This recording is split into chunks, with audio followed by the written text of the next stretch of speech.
All right, all you freedom loving boys and girls, welcome to Mission Critical Podcast. If you are watching this or listening to it, you are the resistance, and I think that's really gonna come out in tonight's live stream here. So, all right, we were gonna have a slew of hosts, but let me just get rid of it. I'll stop sharing that.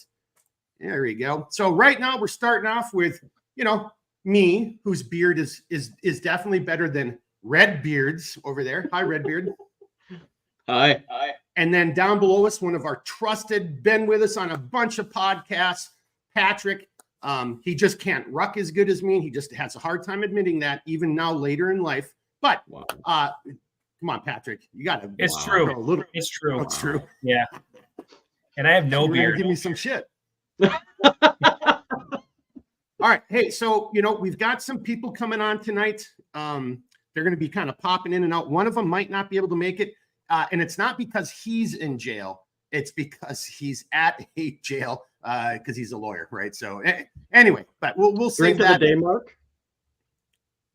What, Pellegrino? Yeah, it's a blood orange and black raspberry. Okay. Right. What do you guys do you have got? Alcohol inside of that? Negative. I am a sober cat. So your drink is lame. So what I got right here? Sobriety's lame. What can I say? Well, okay. Patrick, do you have anything to drink? What are you drinking? Nothing sexy, but I do have my Black Rifle grenade mug of coffee. So been a long week. All right. Long week. Classy.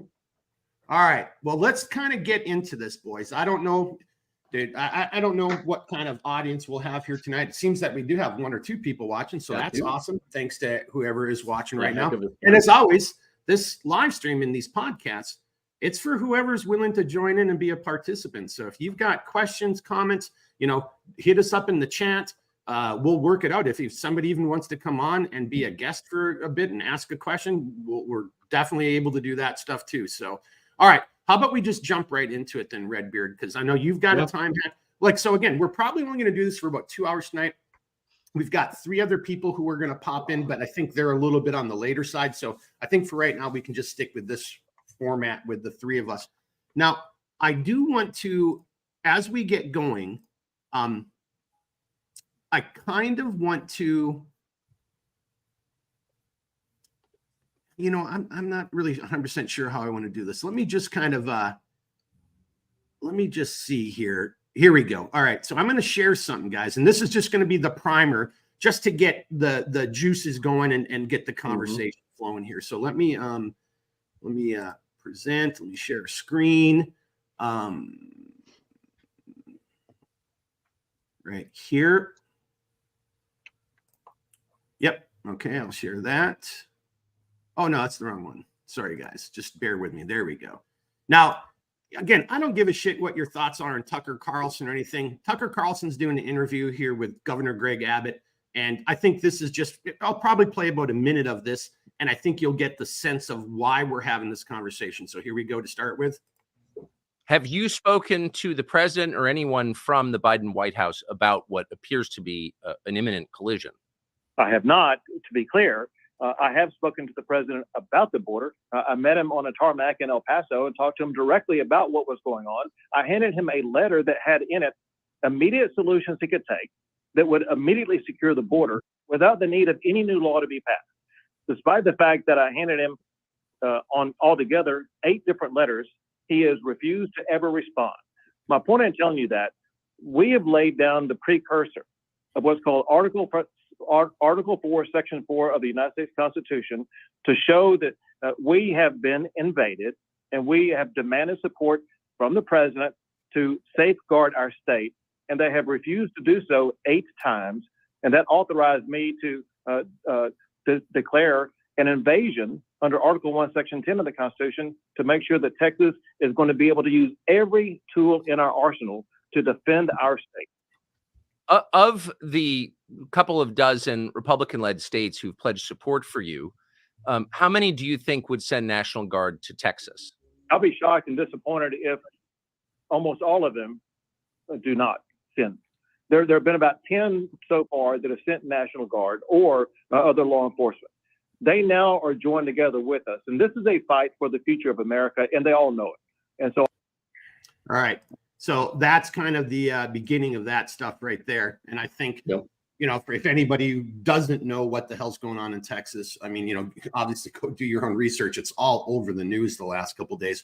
It is a potential crisis on a multitude of levels. And I think that's what we're going to kind of dive in here tonight. Patrick has a very unique background. I'm going to try to push him to tap dance around some of these issues as best and he's able to do. But, you know, obviously there's lots of, you know, hell, I mean, for many of us in those previous lives or those previous occupations, you still have an obligation, you know, you still have security protocols that you got to kind of follow, right? Or you run the risk of getting in trouble. This is a very serious issue, what's going on the border. I'm going to turn this over to Jeremy. I just played you that little clip of Governor Abbott trying to lay out. And again, if you haven't already done your research, I mean, you can see Governor Abbott's actual letter. You can see all kinds of other people like Dan Bongino actually had a really good podcast a couple of days ago about this very issue and kind of broke down, you know, and he also talked about Kerry Lake. I mean, so you could actually make the argument that our title, The Constitutional Crisis, ? Actually can apply to a lot of things like the January 6th bomber, the whole thing taking place with Kerry Lake out in Arizona, that bribery. And then now we've got this border issue, but let's just kind of focus on the border issue for right now. Jeremy, Mr. Redbeard. Hi, Mark. Yeah. Hey, what are your thoughts here so far? I mean, Governor Abbott, what gives, brother? Yeah. So, I mean, this is something that should have been done a long time ago. I think anybody that examined, you know, this situation as it started growing, I think over the past few years, from a constitutional perspective, you know, we've kind of been waiting for him to take more of a hard stand because there's, you know, it's been kind of this thing to where it's been incremental of basically, you know, he'd say something and then he'd kind of do it, and then he'd say something and he'd kind of do it, or make some type of a concession or whatever the case is.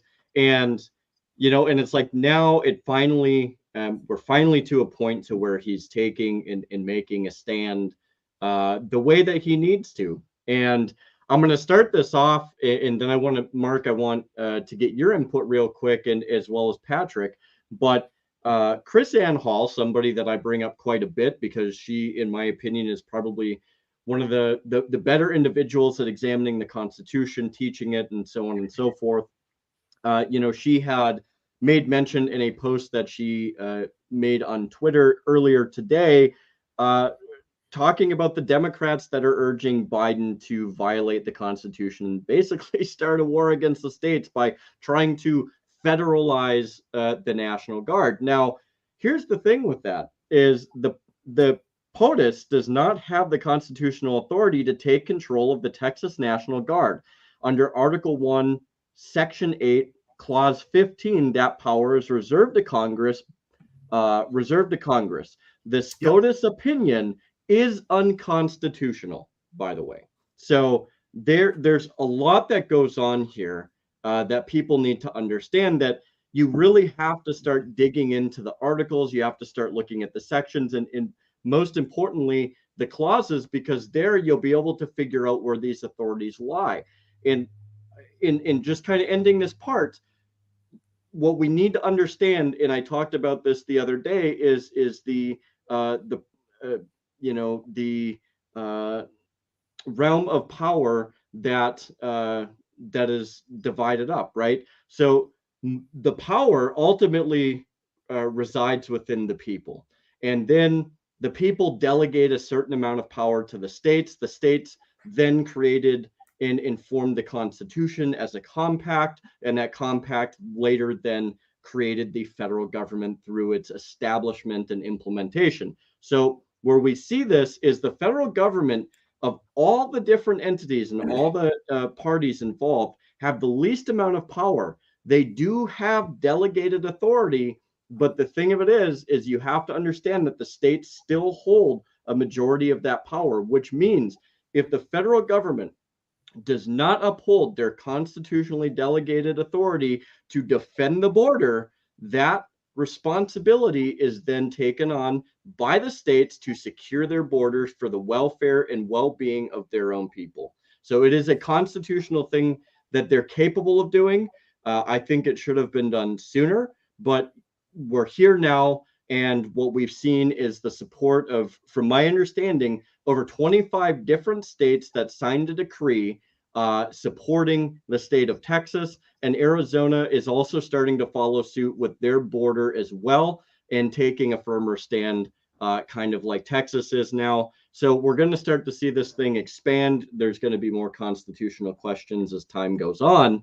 But there's really something here that people need to pay attention on. And Mark, if you don't mind, I'm going to just add one more thing before I yield the floor here quick. So Article 1, Section 8, Clause 15 is to provide for the calling forth the militia to execute the laws of the Union, suppress insurrections, and repel invasions. Okay, that is what that clause is. So, and that clause has to be done. That has to be called upon by Congress. It cannot. The President of the United States cannot just arbitrarily federalize the National Guard whenever he feels like he can. And I'm glad you kind of ended on that, because, you know, you said that at the very beginning, and that was one, you know, I was going to take not a point of controversy, but, you know, but you just clarified at the end. It's Congress that does that, you know, so like all these crazy people are saying, Biden, just go federalize the National Guard, you know, and just in all fairness for everybody who, you know, watches this or sees this or listens to this podcast, all three of us have already talked about that in our own little phone calls. Like, yeah, that's not how it works, people. I mean, like, it's amazing to me, and kind of taking us on a little bit of a side note, but then we'll come to Patrick. It's amazing to me that how many people are in positions of authority, Congress, you know, representatives, senators, you know, bureaus, whatever, and they don't even understand the basics of of just our law, right? The Constitution. So that was awesome how you said that. Yeah, because okay, great. All those crazy Democrats, and look, and if you watch me over on my channel, Centerline Systems, you know I really don't give a shit about your political affiliation. I don't care if you're a Republican or Democrat. I care about conserving America, our values, and more importantly, freedom, right? That's my big thing. But so, you know, it's not that they're just crazy Democrats. It's just, how are we electing people who don't even, do they not have a staff who says, yeah, but hey, you know, Senator Klobuchar, and I'm not saying she said this, but I'm like, that's one of my senators. That's why. But hey, Senator Klobuchar, it says right here, yeah, that's not how it works. You know, do they not do any research at all? I mean, I don't know. Just on a little bit of a light note. But now let's bring it to Patrick. He's got a shit-eating grin on his face. And again, I'm going to see if I can push some buttons and maybe get him to walk that tightrope as best he can. But Patrick, let's bring it over to you. So again, we just did that little intro. We heard Governor Abbott laying out his argument for why he's doing this. Do you want to address that, or do you have a different direction? Yeah, no, I'll address it. It's up to you. Absolutely. I'd like to address it. And as far as what he's talking about, I like to bring things into practical terms that everybody can relate to, right? So you remember when the riots were going on and, you know, in your guys' state in Minneapolis, you know, police precincts are being burned down. Seattle, things were just so far out of control, it wasn't even funny. Police services were just so tied up dealing with that. They could not protect or respond to calls for service to regular citizens. So that's kind of what this is like. It's at a larger scale. You know, hey, we're the federal government's creating this situation. Texas and, you know, Arizona, those guys are saying, hey, look, we're trying to stop this. We're willing to help, enforce the laws of the United States government, right? And they're getting well, we're not going to do that. Even though on the surface, it's, hey, yeah, the border's closed. And that's not the message. And everybody knows that once they get across the border, all they have to do is claim, I'm claiming asylum from wherever. And then the next thing you know, they're on a paid plane. And this isn't just Texas, right? So this is not just Texas. This the media likes to jump on Texas saying, well, you know, they're just sending people all over the place. They're the problem. Well, no, the federal government is doing this. You know, I was in Arizona not too long ago, and as I was returning home, there was a large migrant group that was being shepherded onto an aircraft that flew into, I think we flew into Dallas together, and then they splintered off into several different big cities, most of which were going to New York. And that wasn't Texas doing that, right? So that's federally funded, and then the NGOs are getting money from the government to help do this. So this is a design thing. The thing that scares me the most, and Mark, I think you can probably relate to this. When I worked at the agency, and I used to get people with crazy questions all the time. Hey, are you guys doing this and that and the other? And I know that there's this deep evil cabal. And, I laughed at that because, I was kind of like, I wish I was actually kind of part of some evil cabal, but it's the United States government. And there's a lot of ineptitude and just incompetence, in this stuff. So I didn't see that at where we were. And there was a lot of room for that. Right. But this is by design, and one of and it's the entire southern border, and not to mention, there's things that happen on the northern border all the time that go completely unreported to the public. So it's horrifying, and it just kind of makes you take pause. I don't view this as a partisan issue at all. You can people can jump on their parties. Well, hey. I would say most conservatives are of the view that, hey, we need to lock this down, and there's a big push on the Democrat or hard left to say, no, we need to let these people in. Well, where are they going? When have you ever seen in the United States like encampments of people on large city streets that the city now has to take care of? They have to house, they have to feed, they have to, if there's school age children, they have to like put them in schools, and there's no tax money paying for this. There's no financial upside to these communities receiving it. So when you have like like places like Chicago, New York, yeah, we're a sanctuary city. Okay, that sounds good in theory. Now that it's reality, you're crying and screaming, saying, no, we can't handle this. Go somewhere else. Okay, so there's no practical method behind this stuff. It's all it's grandstanding and political theater. Yeah. Hey, sorry, I was just writing something down, scrambling to write this down as you said it. Your comment, like, hey, we talk this big smack, right? Because we're all about this because, maybe in their thought process, the people in charge of sanctuary cities, sanctuary states, maybe in their thought process were like, hey, all of these people will then go in the border states or red states and they'll make those states purple or what. I don't know if that was the ultimate design or their thought process, but to what you just said, Patrick, but then once everybody starts showing up on their doorstep, suddenly this really sucks. It's a horrible situation. And I just got to throw it out there. Martha's Vineyard, look at how they reacted. I don't know, Yep. Patrick. I don't know if you. Yeah, that's exactly right.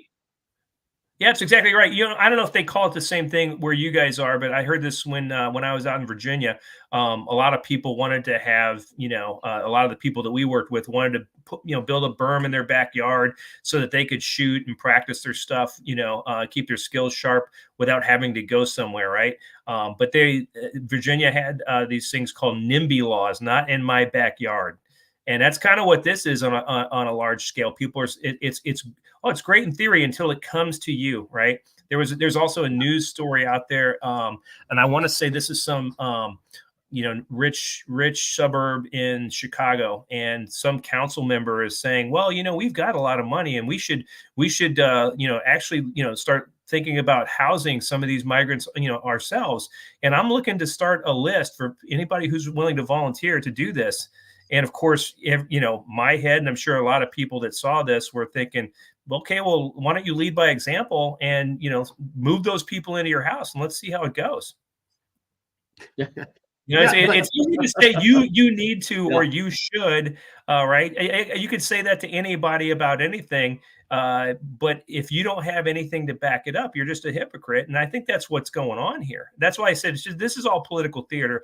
This is not it's not a bipartisan issue, and it is a matter of time. I don't know if you guys saw the thing that happened earlier this week. How these guys go and they videotape people at the border and they say, hey, where are you coming from? What country are you coming from? And where are you going to? Well, they talked to one guy and he had kind of an attitude. And he's like, hey, man, why you have the attitude? He's like, well, you'll know who I am soon enough. Well, it comes to find out that with a high likelihood, yes, this guy's a former leader of an Azerbaijan terrorist organization that was incarcerated up until I think it was either earlier this year or sometime last year. Now here he is on the southern border like everybody else. And now this guy's probably meandering the streets somewhere in the U.S. Yeah. Yeah, but okay, just 1 second here. I mean, we've got to be fair. I mean, to your point, let me just share something here. All right. Yeah, so you can see the title. I mean, you know, and I'll do links to all these articles if people want to read them. But like, there it is right there. Apparently securing our border, Patrick, to your point, dude, you're a segregationist. I mean, do you not understand that? I mean, are you not seeing that? I mean, you should be ashamed of yourself for even talking that way, sir. Mea culpa, mea culpa. I'm so sorry if I've offended anybody with my harsh viewpoint, but yeah, I mean, like, what is that thought process, and does that person care about the average United States citizen and their viewership? I don't think so. Well, so again, there's a part of me that almost wonders is if this was, again, you know, and people can say, Mark, you know, Redbeard, you guys all have tinfoil hats on. There is no replacement theory and none of that stuff. Although there they are on record writing books about it and saying it, you know, and I'm sure everybody's seen the mashups, and maybe you haven't seen the mashups, but like, you know, where somebody, you know, goes and does the supercuts, and here's all these news anchors, left-leaning news anchors talking about, yeah, and you know, and you'll be replaced, and so it's all over the place. But apparently, just having a real conversation about a real issue, because, and maybe we'll go in this direction here real briefly, but look. They are entering our country illegally, and they are breaking our laws. That's just hands down. But they are human beings. I get that. I really do get that. And I don't want to see human beings suffer. However, we have a process for dealing with this, you know, because I think when you know, if you're on the other side of the argument, you say, well, we should just let everybody else in, then to what we just said, and going back to, matter of fact, and what about that guy out in where, you know, I guess kind of where we kind of first met each other out in the Illinois area. That council person was at Naperville, and he was like, hey, let's just do a census and see who's willing, you know, until you're willing to actually do that, you're just creating more problems. And you are actually using these people, and some of them might be legit, and some of them have legitimate claims of, you know, hey, look, I'm displaced person, you know, I'm a refugee, politically prosecuted, you know, whatever that claim is, that asylum. We have a process for that. If you just let anyone just come through the border, to what Patrick just said, well, then why not just let anybody come into your house and just live there, or come into your neighborhood and just take it over and change it? I think that's where, to me, the rubber meets the road. And I think anyone who's willing to take a step back, check the emotions at the door, because I don't want to see people harmed unnecessarily either. But if we check those emotions at the door, Jeremy, how else could we see it other than you guys are trying to do this intentionally? This is crazy. I mean, and this government right now, this administration is clearly flaunting, and I'm going to play this in a second, is clearly flaunting our laws. And so they're to me, I just can't help but put the tinfoil hat on. Like, what are you really trying to do? Because you can't just be flooding people into our country and breaking our own laws. I mean, but, well, I guess maybe they can. Jeremy, you want to tackle that for a second, or just help you go in your direction? Yeah, so there's two things that I'll talk about here as it pertains to laws and or lawmaking. When we look at enforcing the Constitution, James Wilson talks about this quite a bit. And one of the things that James Wilson mentions to say is the power of the Constitution predominates. Which means that it is the dominating factor. It is supreme above everything else. And he goes on to say, anything, therefore, that shall be enacted by Congress contrary thereto will not have the force of law. So if it's contrary to the Constitution, if it abridges the Constitution, if it does anything that's not consistent to the Constitution and what constitutionally the legislature has the authority to do, the delegated authority to do, it has no force of law. It is void. It is null. It has no weight, and it as much should not be respected as such. It should be completely ignored. Now, that being said, I want to clarify with people, because this is a huge misunderstanding about the Supreme Court. The Supreme Court does not issue decisions. They do not issue rulings. They are only delegated the authority to provide opinions that are consistent with the Constitution as a check and balance to unconstitutional laws or legislation or anything like that. That being said, the judicial branch cannot make law. They cannot create law. They cannot form law. That is specifically delegated to the legislature, as the executive branch cannot make law. They cannot create law. They cannot do anything that is construed as forming law. The only thing the president can do, sign a law after it's been passed, right? Yeah, Or after not it goes sign a through the law. process. Right. So this is very important to understand, because a lot of people say, oh, well, the Supreme Court decided, the Supreme Court ruled. No, they have no authority to rule or decide anything. The only thing that they are, the biggest thing that they are there for is to provide an opinion on the constitutionality of something. That is what they exist to do. If we provide them with any more power, we create an out of control oligarchy that will just do whatever it wants. And that's not how we're supposed to be. Well, okay. Yep, well said. But is that potentially what is part of the game plan here? Because I think throughout the conversation here tonight, we're going to get into okay, what the hell then is really going on, right?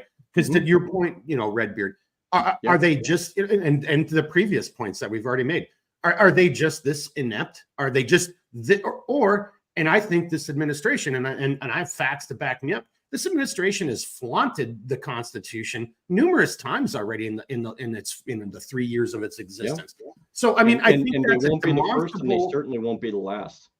Say that again. They're not the first, and they certainly will not be the last. Exactly.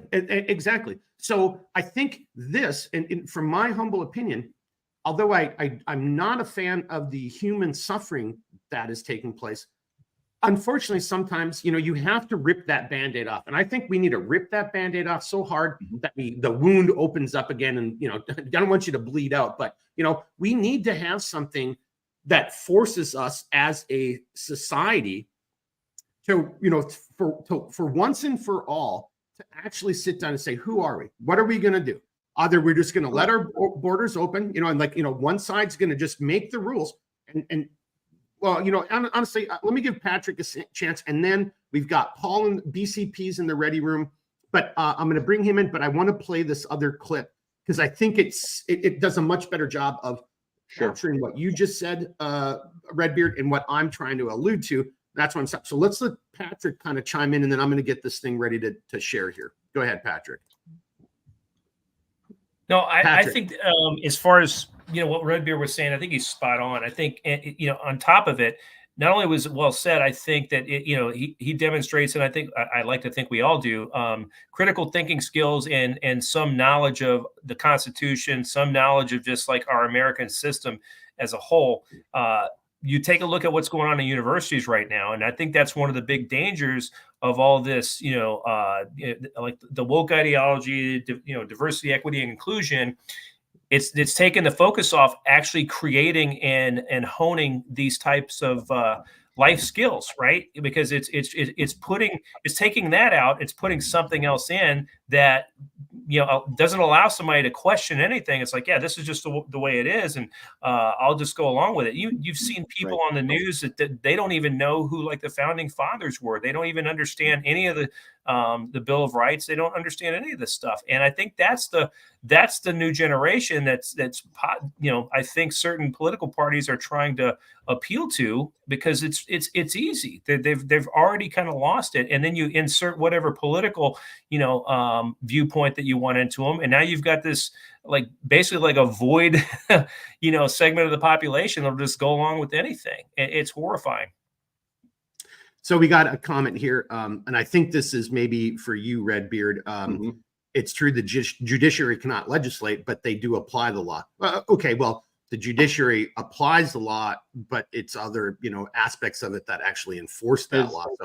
So I don't know. It's consistent within as long as it's consistent with the Constitution. But however, they still only provide an opinion as to the constitutionality of that law. So I guess we'll have to agree to disagree on that, but I do appreciate the engagement on this one. Yeah. I Well, want and we to got chime in on that one real quick, if that's okay. Yeah, Can and you then put that- and I just can want to you put chime back in. up there? Yeah, just real quickly, and I just want to say something real quick. And if my friend can join us, I'm kind of been going back and forth. He literally was at jail trying to help some people out. He's a lawyer, but I think for Montana Knoll and Jeremy and everybody else, I mean the guy's a friggin' lawyer. I mean, so we will have somebody on here in a second who might be able to speak to that. But okay, Patrick, go ahead, sir. Yes, to what Montana Knoll was saying, yeah, that's right, exactly right. So they how to apply the law. So now it's decided. Okay, here's how we're going to apply the law. What happens when the element of the government, aka law enforcement, does not or is told not to, apply that law? The laws are there. Why aren't we applying them like physically on the ground? I'm not talking about like at the high levels of government. I'm talking about on the ground. Those officers and agents are being told, no, let it go. Hence, and this is open stuff that everybody can look at, seeing Border Patrol cutting down the wire that Texas is putting up and letting people in. So they're not even enforcing their own the laws that are on the books. And, so how does that play out? And so I like that point that you said right there. I'll bring this over to Paul so he can kind of chime in. But like, it seems that it's absent in the argument, in mainstream media. What you just pointed out, Patrick, seems to be absent. It's like, hey, and there was a great meme Jeremy and I were talking with the other day. It's got, Alejandro Mayorkas, and he's got a briefcase, and there's a wall, and there's like a Texas, not a Texas Ranger, but some Texas law enforcement guy. And Mayorkas has got like he's got a subpoena in his hand. He's like, you're under arrest for preventing us from breaking the law. I mean, it's just kind of like, what the hell? Yep. All right, BCP, welcome to the show, brother, man. And Montana Knoll, I hope that kind of answered. I mean, leave us another comment. But and again, we hopefully will have an actual lawyer on here very soon to be able to tackle some of the. And I don't know if him and Redbeard are going to go at it about the constitutionality, but I think they're going to both. Well, we'll see what happens. But BCP, welcome to the show, brother, man. What do you got for us? Yeah, thank you.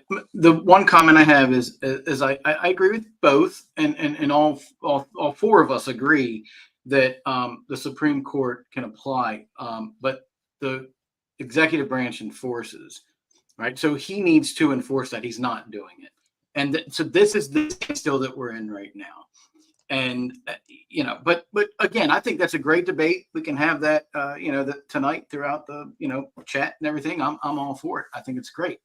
Mm-hmm. But I did want to jump back to what you were talking about before, and honestly, I've heard a lot on other podcast channels and everything about Cloward and Piven, and that's nothing new. I'm not bringing up anything new. I think that I think Glenn Beck's the only one that really brought it up back 13 years ago or so. But to put it into context, okay, and this is what I haven't heard from other people, and maybe I missed it, right? This is from 1966. These are Columbia University socialists. They call themselves socialists. They all have links and similarities to Bill Ayers and Saul Alinsky. So we really need to look at, are they executing this plan from the 60s? And I would say, yes, they are. And I would say it started in 2009, because that is the connection between Cloward, Piven, Ayers, Alinsky. Well, heck, Hillary also would have been there as well, and Obama. They're all linked. And whether they trained or did anything, I can only speculate. But they definitely had a lot of similar beliefs. And I do believe what we are seeing is correct. So everybody that says it, Black Scout Jack and others, that this is the Cloward and Piven method. They're overwhelming the border. They're doing it on purpose right in front of our faces. And, we need to go back in the history and say, all right, well, is this planned? And I heard Patrick and Redbeard say, well, was it planned? And it's absolutely planned. There's no doubt in my mind. And again, Paul's opinion, but this is definitely planned, and they're executing it now because they saw what happened. Even though, Donald Trump, a lot of people may not agree with him, and I sure as heck don't agree with him on a lot of things. He upset the apple cart. he disturbed the process that started in 2009, and it started up again in 2021. They cannot they cannot have another break. You know, they waited 100 years for the healthcare thing. And they didn't even get what they wanted. They realized that if they don't do it all 100% now, they're not going to happen. It's not going to happen. So I'm a little bit concerned about what's going on down there. I don't want it to turn into some kind of civil war. I think that would be horrible for our country. You know, some people might say, well, you know, it's inevitable and we just need to do that. No, we need to defend all 50 states. Forget this civil war stuff. We need to defend all 50 states. And I don't know how to do it. I don't have a plan for that, right? But if we have, because today's the deadline, I don't know what happened.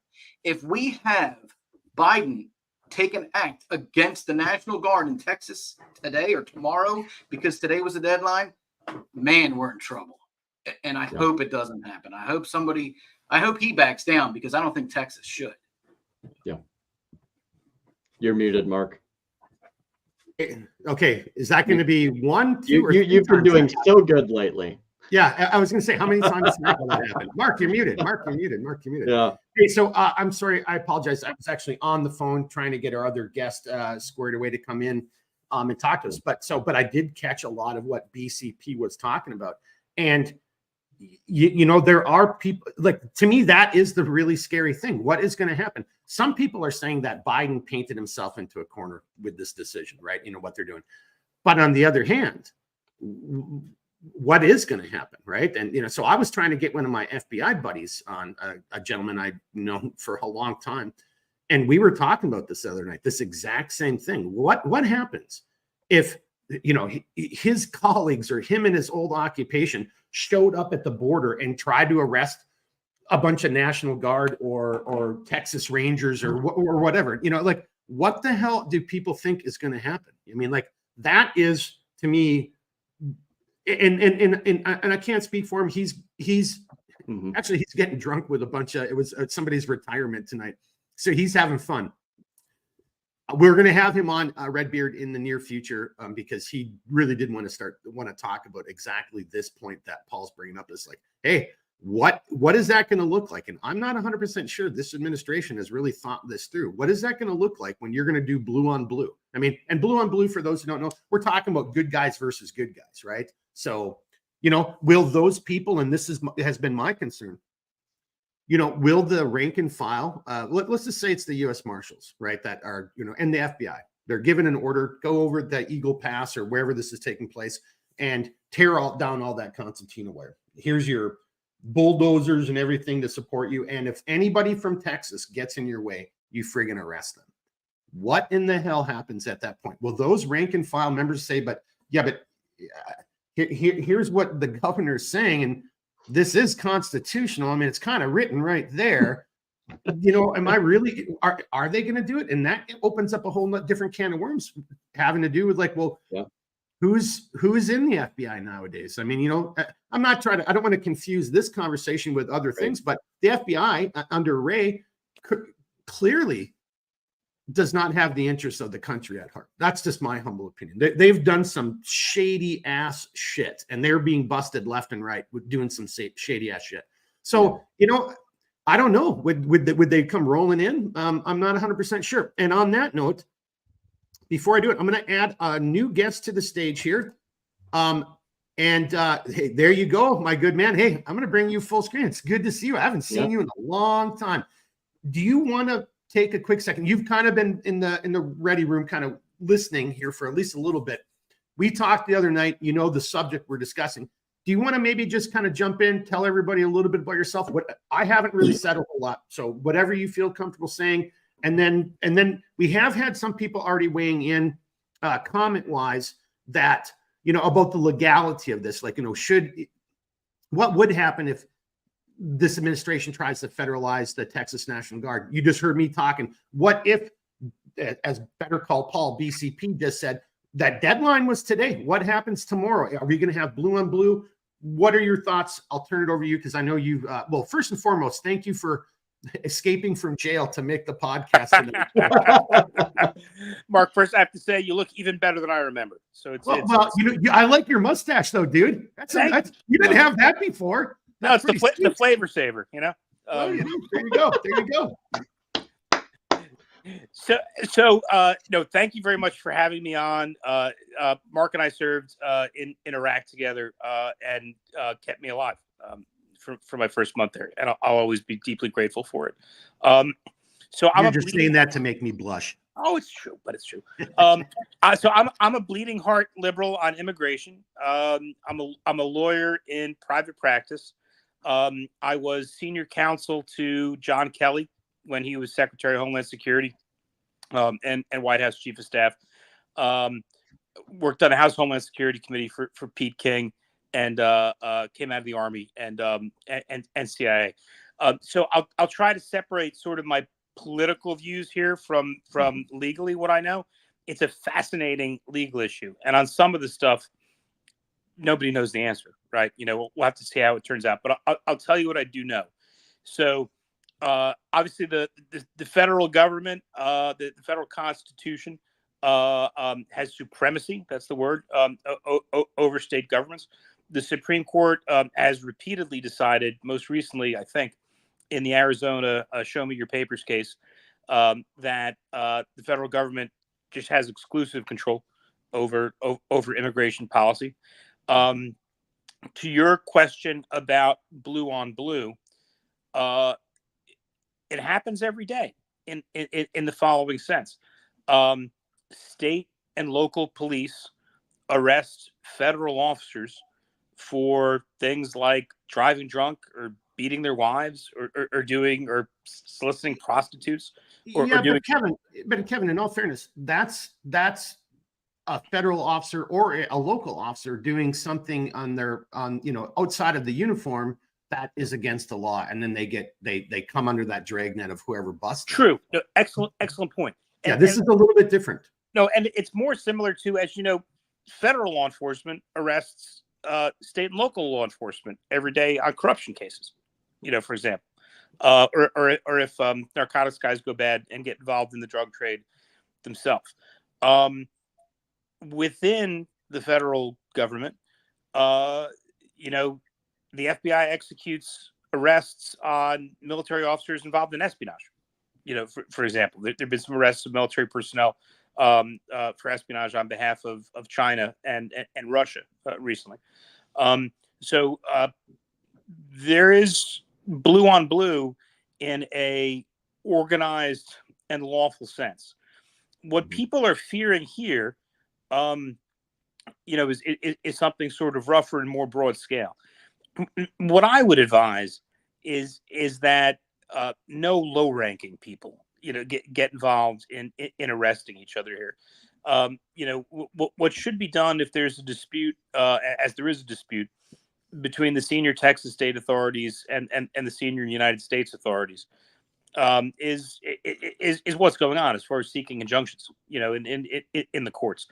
I really don't think you should have a situation where, as a result of a policy dispute, a federal officer is arresting a Texas National Guardsman, or a Texas National Guardsman is somehow trying to execute arrest authorities on a federal officer. I think it would be deeply unfair to any line level personnel to ask them to execute those kind of arrests when this is a dispute between, you know, some very big boys, right? You know, the governor and attorney general of Texas and the president, attorney general of the United States. Okay, so on that note, I don't know if anyone wants to jump in there and kind of respond to it. So, like, you know, I see no issue with what Kevin just said, you know, at the low level. But again, so then what are we going to do at the larger level? Because we have reached an impasse. We've got one arm of our society, you know, this current administration, and it's the apparatus that it quote unquote controls, you know, wanting to do a policy that another entity within our republic, the governor and many other governors, we'll get to that, are saying, yeah, here's the Constitution, and it clearly states you can't do it. So I don't know who wants to chime in, but so we're going to be, I hope, Kevin, you're right. I really do. I hope at the lower levels, calmer heads prevail. And, you know, even if, like, you know, so again, if I was the head of, you know, BCP Region 4, whatever it is, you know, I'm just making this up. And suddenly, you know, the Department of Justice is telling me to go and arrest National Guardsmen. You know, Kevin, I'll come back to this because you know this as well as I do from our time in the agency. Dude, public relations. You're also going forward and you're thinking like, okay, how is this going to look to people, right? And there's a certain aspect there. But does anybody want to kind of address what Kevin's brought up so far? Oh, I got a better call, Paul. He raised that hand quicker than was this like a Jeopardy game? Beep. You know, like No. I agree with everything said there. I just want to clarify a couple things and get Kevin's opinion. So the blue on blue corruption that I've seen is, a police officer stealing drugs during a drug raid, and they broke the law. That law has been broken. So now we're talking about blue on blue, where they are executing the orders from their leadership. The Texas leadership or the National Guard is telling them, you put up this fence. They're not breaking the law. Okay, maybe they are. See, that's where we need to clarify. But in my opinion, they're getting orders from the top. They're not stealing drugs from things or weapons or anything. And then the other blue is going to tell them, well, you can't do what your leadership told you to do. I think it's different. I don't know how different it is, but that seems a lot different to me. It is different, and one of the baseline tests that they have in the law is whether an order is facially constitutional. If a law enforcement officer of any type, federal, state, local, does something that has just not even a facial, not even the most basic constitutional rationale, they can actually be held civilly liable. And it's pretty rare that it happens, because I think 99.9% of people in law enforcement are good and ethical, and they don't do something in an interaction with the public which is just obviously unconstitutional. And I think I'm sympathetic to your view here. If the governor of Texas tells the adjutant general of the Texas National Guard to do something, it's of a very different character than a narcotics detective turning bad, and that's why I hope again they wouldn't really involve any of the low ranking people in any sort of criminal process here. I think it's just got to be hashed out through the courts. I think in the end the federal government will win. I mean, for example, states are not allowed to have their own foreign policy. No matter how misguided the foreign policy of administration may be, they just can't. I think the feds would.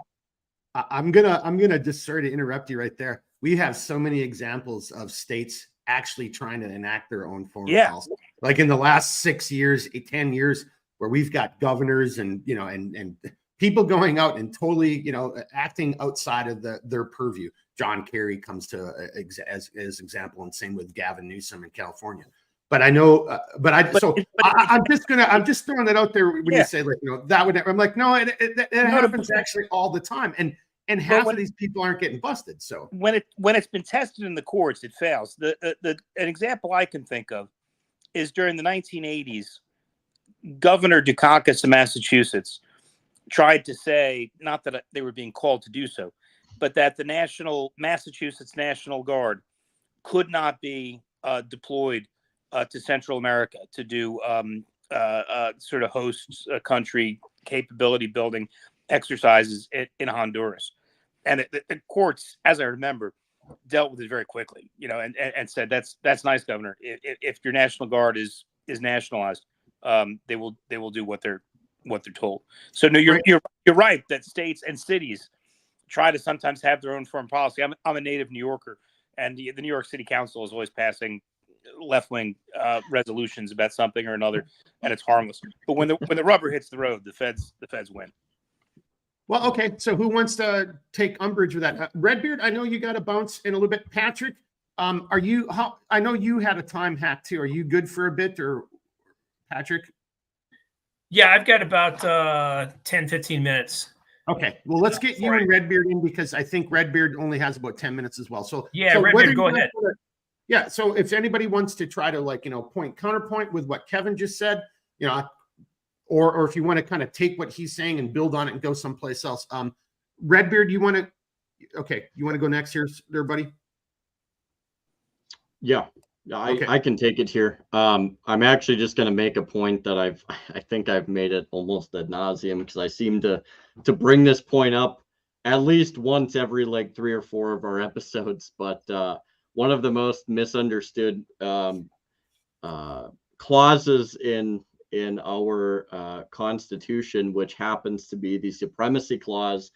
People love to say it because they use it as a way to give the federal government carte blanche and anything that they want to do, which, I get why somebody would say that. And this isn't a response necessarily to one person or the other, but it's just something I like to clarify, because there are specifics. Like the reason that things were worded the way they were in the Constitution, they all had intent. And so when they finalized it, they were like, this is what it's meant to be.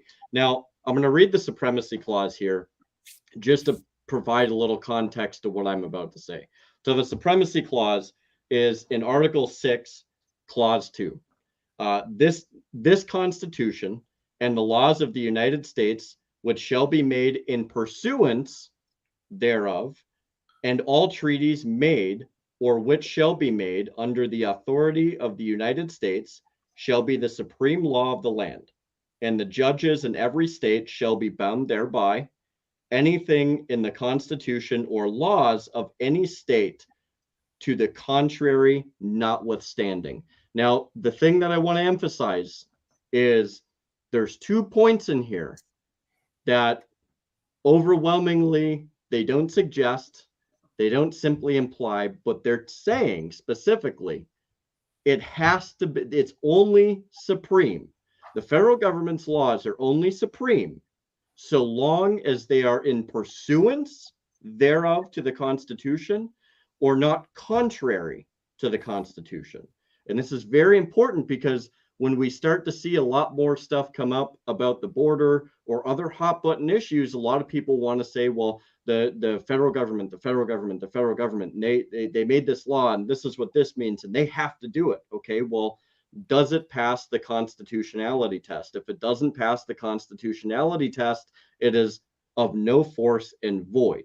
Therefore, it's not in pursuance thereof to the Constitution. It is contrary to the Constitution. Therefore, it has no force whatsoever. However, unfortunately, today what we see is people like to try and skirt around that, and so it's not so much of an issue for people who don't really care about following, the legal parameters that are set in the Constitution. I just wanted to point that out, because I feel like it's very much something that people like to just throw out there to affirm what it is. I'm going to come to Kevin before we go over to you, Yeah. Patrick, if you don't mind, just because, look, someone right now, anybody watching or listening now or in the future, you can say, Jeremy's a shithouse lawyer. What does that mean? Well, he just read it right. I mean, I don't know. It means what he just said. Kevin, as with everything in life, there's nuances, but something that's codified, whether it's 18 USC or state, that should be it. But to Jeremy's point, but if that thing that gets codified or is promoted or promulgated or enforced, look what just happened to Trudeau up in Canada. The damage is already done. So I guess maybe that's where I'm coming from. We can sit and argue the legalese about it, but it's the same thing with social media. I get a strike over on YouTube because I'm showing a product and happens to be camouflage.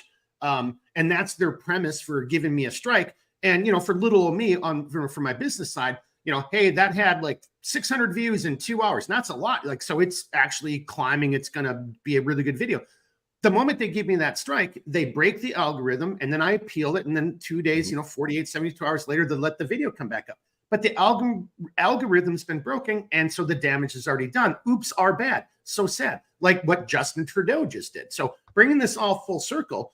Yeah. And even to, our one gentleman, hopefully you're still there, Montana Null, on that level, okay, the judiciary or whoever's passing this, again, getting to that aspect.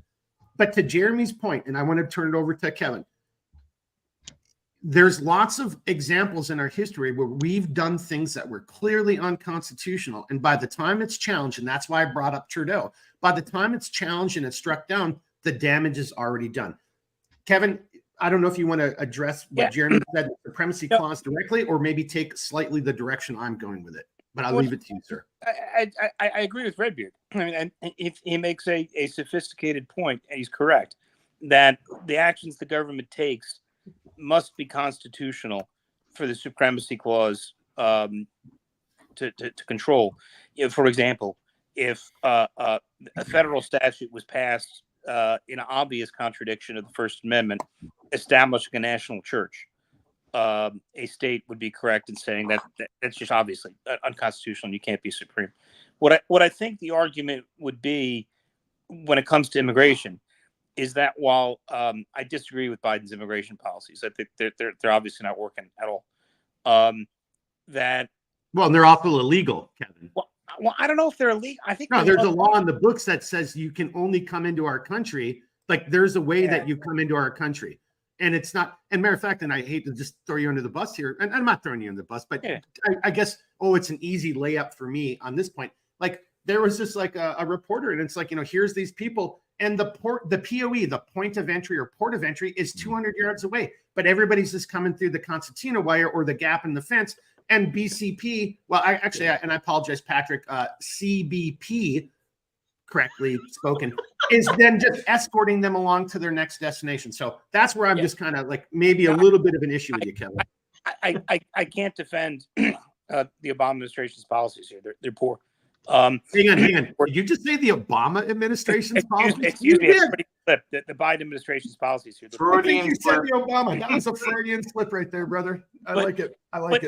I think I'll tell you what I know is that the courts will rule that it's a matter of prosecutorial discretion how strictly they're going to enforce the immigration laws, and that what's being done is not plainly unconstitutional. I think it's terrible policy. But I think if it comes through the courts, I think they're going to side with the feds here, even though I grant Redbeard's excellent point that it has to be constitutional. Well, okay. So on that note, and then let's bring it over to Patrick. I know you're running out of time. But if you got a little bit more minutes than Redbeard, because I know Redbeard, he's got a a hard time to meet. Redbeard, do you want to respond to that? And then we'll come over to Patrick. What do you got? Honestly, I mean, it was elaborated on very well. I think in the end of the day, we do have to examine the constitutionality of what's there. I'm getting all jumbled up here, you guys.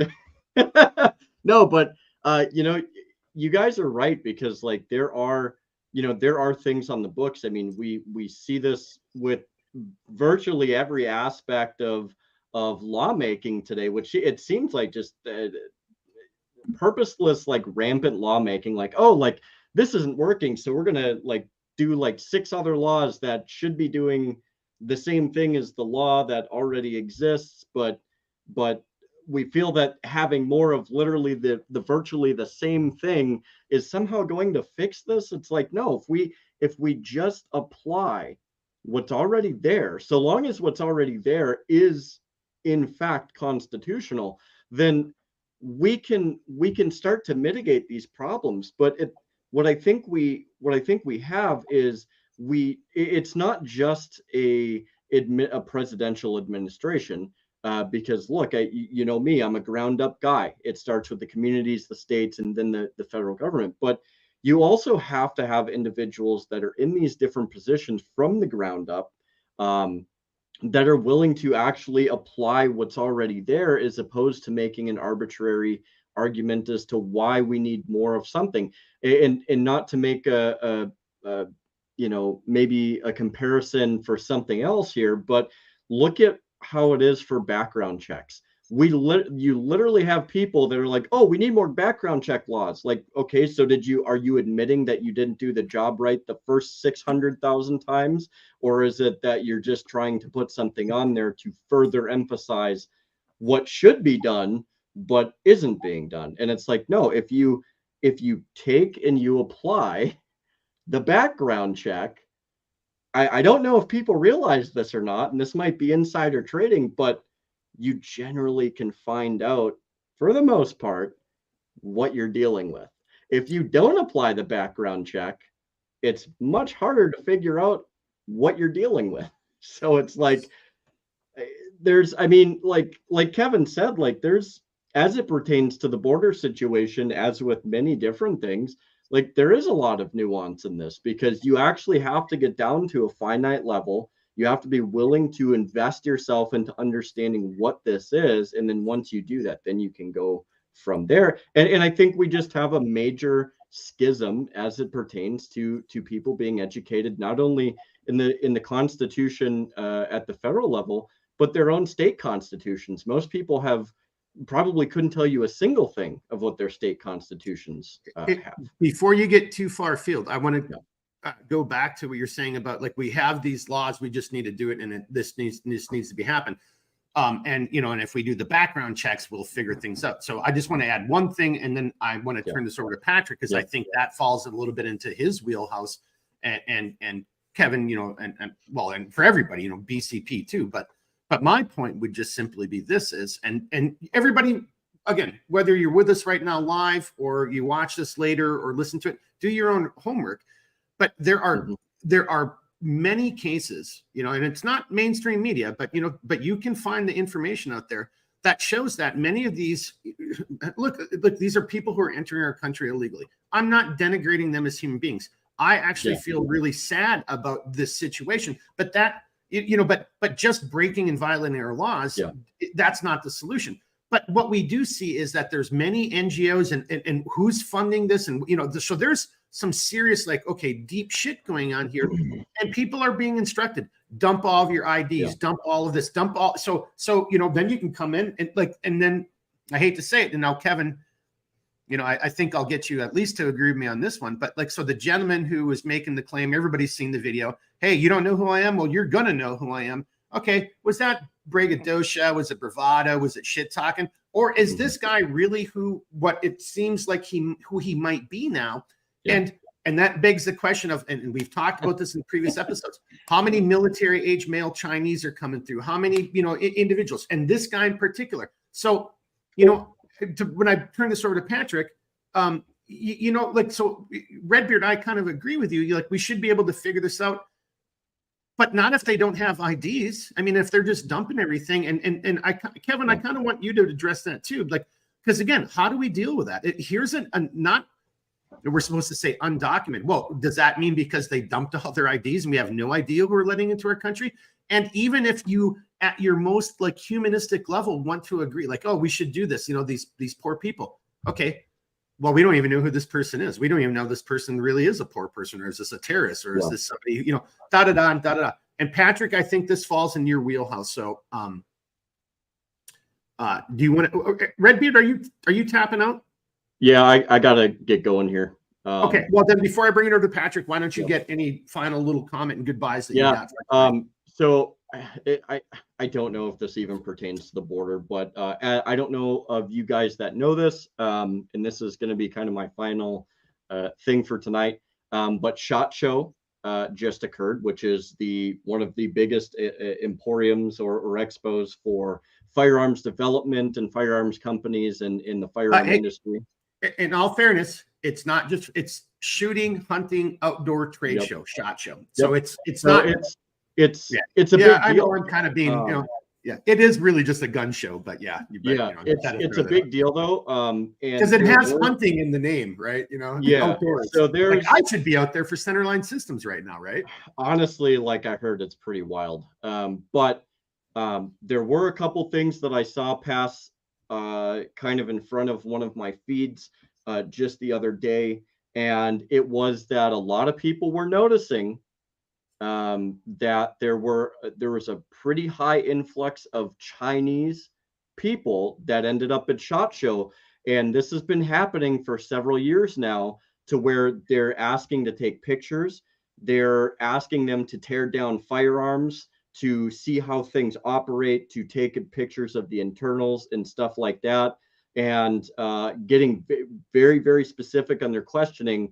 And even one vendor had mentioned that what they had seen happen is some of these individuals were trying to distract one of the other vendor members that were there, while their partner was talking to one of the other guys at that vendor to try and get him to open stuff up, or just arbitrarily like taking photos and stuff like that. So, you know, like it's not necessarily, maybe it's not necessarily a border thing, but look, this is behavior that's been going on for the last couple of years, at least from what it sounds like.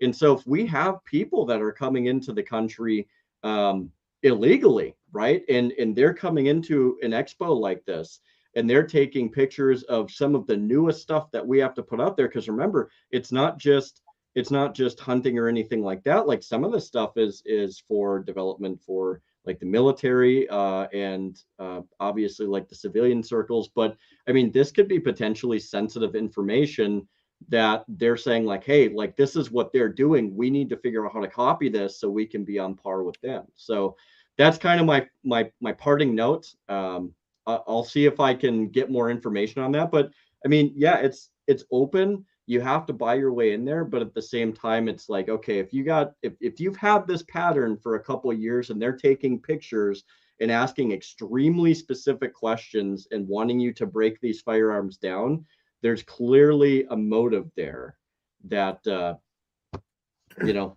that most people, I think, try to put the puzzle pieces together on. So I'm going to leave it at that. Well, hey, if you're tapping out, then also give us your, your final, closing. We can't do an outro. We're gonna miss you on the outro here tonight, but you want to just at least say, whatever. Give us a little something motivational, sir. Also, Patrick, I hope you can take what I just said and you run with it in memory of me after this, because I just saw what you put in the messages, and please do me justice, brother.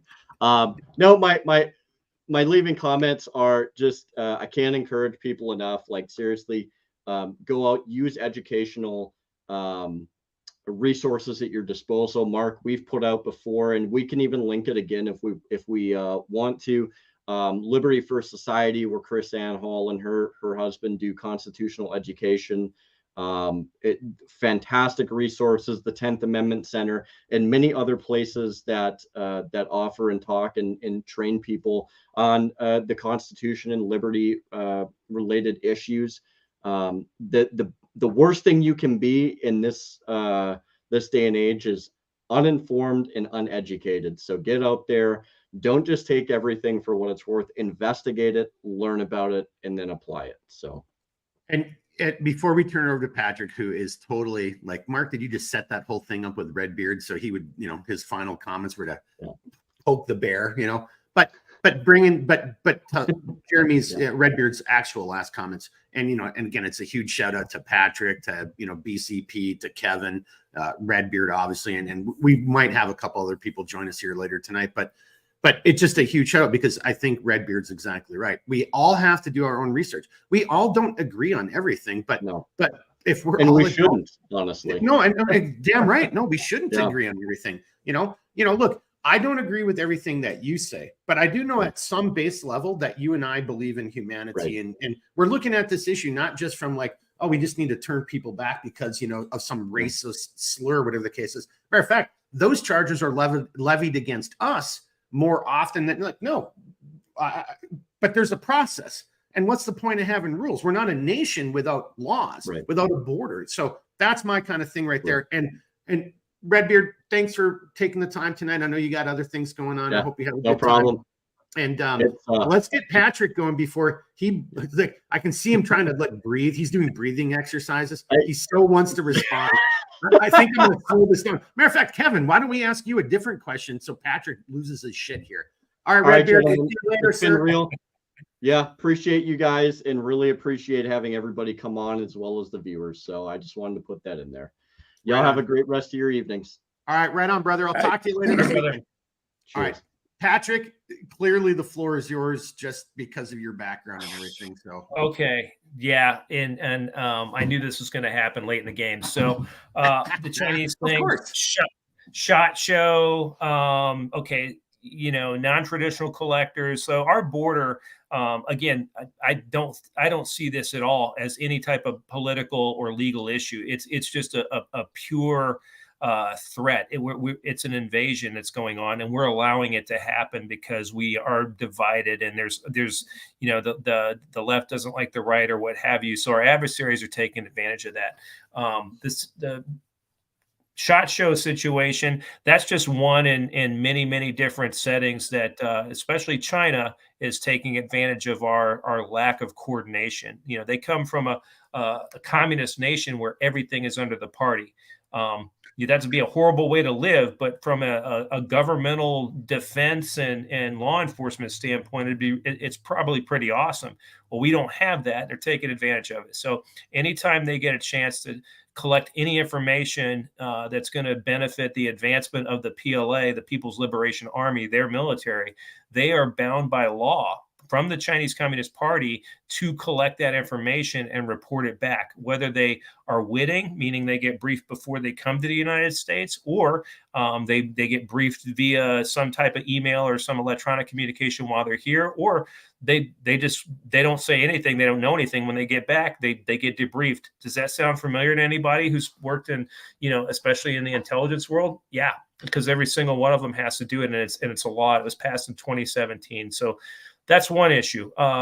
Border, we're seeing, and I work for DHS, we're seeing all kinds of threats coming across the border. This thing that Mark brought up, the Azerbaijani terrorist organization leader that got released last year, now potentially walking around the streets of America. I mean, this is what drives me crazy and keeps me awake at night. Is like, when and where is this going to happen? Is it going to be coordinated? There's so many people in the country right now that have been let in over the past year and a half, whatever it is. This is not something our nation's going to recover from anytime soon. So if there's some sort of political agenda behind this, thinking that, oh, these folks are going to vote for us, well, what if they don't assimilate to our culture? Right. And they decide, hey, we're just going to form our own thing, and we don't recognize the United States government. We could, pound the law books all day and say, well, they're supposed to do this, that, and the other. That's not reality. Right. And as we're talking about reality, let's also talk about the stuff on the ground in Texas. Right. So, there's laws, there's commanders, but, we've been in the military, different agencies. I've, been in law enforcement. If very, very clear, distinct orders are not put out, the potential for one or two people to misinterpret something or take some kind of goofy action that could lead to somebody else's reaction, could potentially turn into something. And even if it doesn't turn into a big brawl or anything like that, the media, because we got this, constant communication, constant feedback, could blow that thing up, and just the perception of it could really, go to fracture the United States even more. So there's a lot of downside to what's going on at the border right now. I mean, it's absolutely horrible. Yeah, Mark, you put something in there, but yeah, the Chinese, I got briefed on this because I used to be in the counterterrorism world at the agency too, and everything was, that was my whole way of thinking. When I got into Homeland Security, I met with some other folks from different segments of the government, and one individual told me, and he was right. He said, "Hey, China's enemy number 1, 2, and 3, and here's why." And from everything from fentanyl, hey, the cartels didn't start making that on their own. The precursor chemicals came from China. Now there's actually, Chinese, chemists working in Mexico, developing that stuff. Like, when you seize hundreds of pounds of this stuff, that tells you the scale at which it's being produced. If we're able to seize that much, I mean, that's absolutely horrifying. I mean, I used to be a narcotics officer, and if we caught at one point we caught something along the lines of 8 pounds of Mexican meth, and we thought that was a big win. That's a drop in the bucket compared to what's happening now. And the Chinese are behind it. The money laundering, the covert influence with governments. Going back to what was discussed earlier, local governments trying to have a foreign policy. Well, you guys have all heard of the Sister Cities program. Well, there's a lot of cities that have sistership programs with Chinese cities, and they will send their delegates and folks over to talk with these local city governments. Well, why do you think they're doing that, right? It's not just about business. There's a lot of foot, right? And that's what influence is, malign influence. I mean, that's something that is real and it's happening right now. It's also happening in the university settings. A lot of U.S. government funded research is being stolen right out from under us because we have this like mentality that like, well, the universities know best and we'll just let them work on the projects that we're given to them and funding, and it's being stolen and reproduced back in China. And you see proof of that on a regular basis when different weapon systems and stuff like that very much mimic what we have. It's horrifying. And then universities are hooked on the money that's coming in. Chinese students shows up, and this is not a racist thing either. I'm not talking about Japanese, Filipinos, Indonesians. I'm talking about the Chinese government, because the Chinese Communist Party is driving this, and like I said, by law, these folks have to be involved in that type of stuff. And then there's dissidents here in the China, that live in the United States that hey, they speak out against the government. Well, I don't know if you guys saw the news stories that happened a couple of years ago in the FBI. This is out in the papers right now. They had an operation called Fox Hunter, and they ended up rolling probably like 7 or 8 people up in New York that were basically heavy-handing anybody that spoke out against the party. And these were students. These are now U.S. residents, legal permanent residents, and that was their job. So it's blatant, and that's just the Chinese. We haven't even gotten into the cartels, the human trafficking, human trafficking. Let's just call that what it is. It's modern day slavery. It's alive and well, and we're allowing it to happen with these policies. It's sad, but it's real. So I'll just go ahead and stop there. No, well, you dumped a lot, and I think it's a lot to unpack, but I think again, anybody watching or listening, just hit pause, think about it, go back and replay what Patrick just said, and then think about it a little bit more. I had some notes I was writing down as you're talking, but now I think on that last note, I want to turn this over to BCP and Kevin, because so you could sit there and say, hey, we should be an open borders country and we should allow everyone, because that, that's who we are. And that's what, Statue of Liberty, and, give us your tired and, your poor and tired masses, that kind of very liberal and very humanistic and very, maybe even spiritual kind of like concept. But at the end of the day, though, there's all kinds of negative and threats, and there's tons of human suffering. What you just said, Patrick, it is human slavery. And like people don't want to talk about that. The slave trade is still going on. Yeah, Kevin, you know what I know, and where I'm kind of going with that whole slave trade. One of the last places where I was that I actually can't still say, the freaking slave trade is huge, right? Like, so Patrick, you're spot on. And then also the other thing, I live in Duluth, Minnesota, a huge freshwater port, right? And I wish Jeremy was still here, because that's what he and I were talking about, Patrick, if you remember, just even during that pregame. Like, there is so much human smuggling going through here. So having an open border, as I bring this to BCP and Kevin, here's when I'm really going to go into that.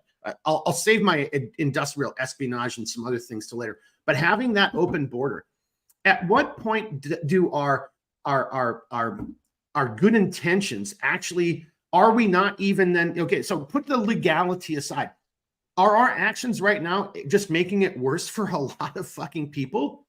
I don't know if Kevin, or do you want to grab that one? I mean, it's not really a legal question. It's kind of more of that legal. Where does the legal and the moral sides combine, or can they even combine? Some people would say that as a lawyer, you have no morals. So whatever. Well, that's just me in particular has no morals, but lawyers in general.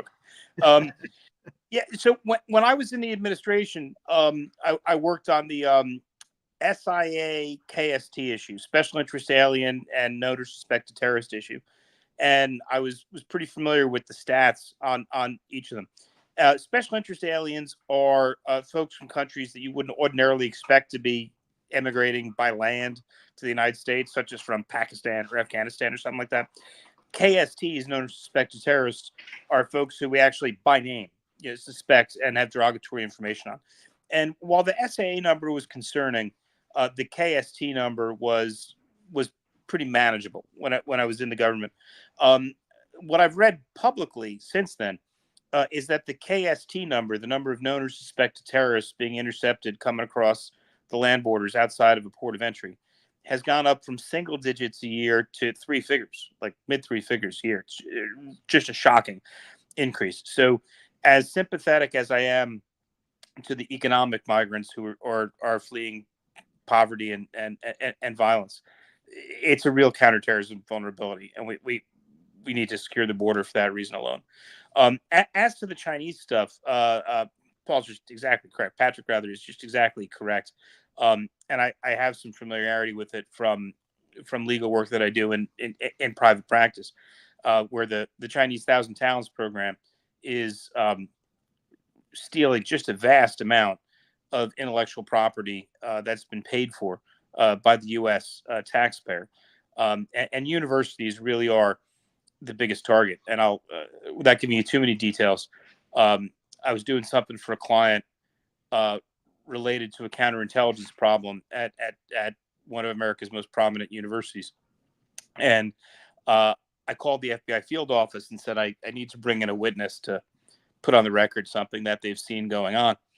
And the special agent in charge of counterintelligence was asking me a whole bunch of detailed questions over the phone. And I said, listen, I have answers to all these questions, but I'd really rather prefer to have the discussion in person. And he goes, no, I understand. But I have so many squads working on that particular university that I need to know which one to direct you to. I mean, it was an eye-opening moment. If there's multiple FBI squads working on counterintelligence problems at a single university, and the guy wasn't pulling my leg, he was telling the truth.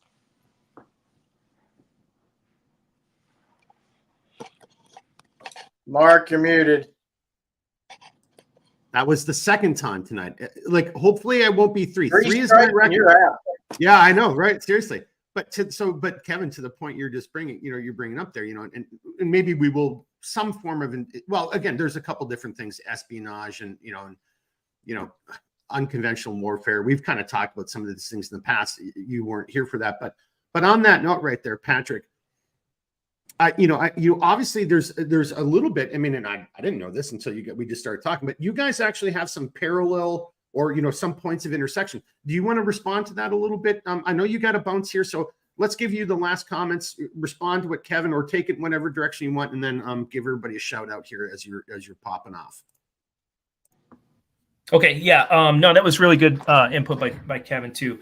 And the big concern right now is there's confusion on the part of the Department of Justice how to handle these folks, especially in universities and different corporations where they're stealing intellectual property or sensitive research, for the advancement of the Chinese Communist Party.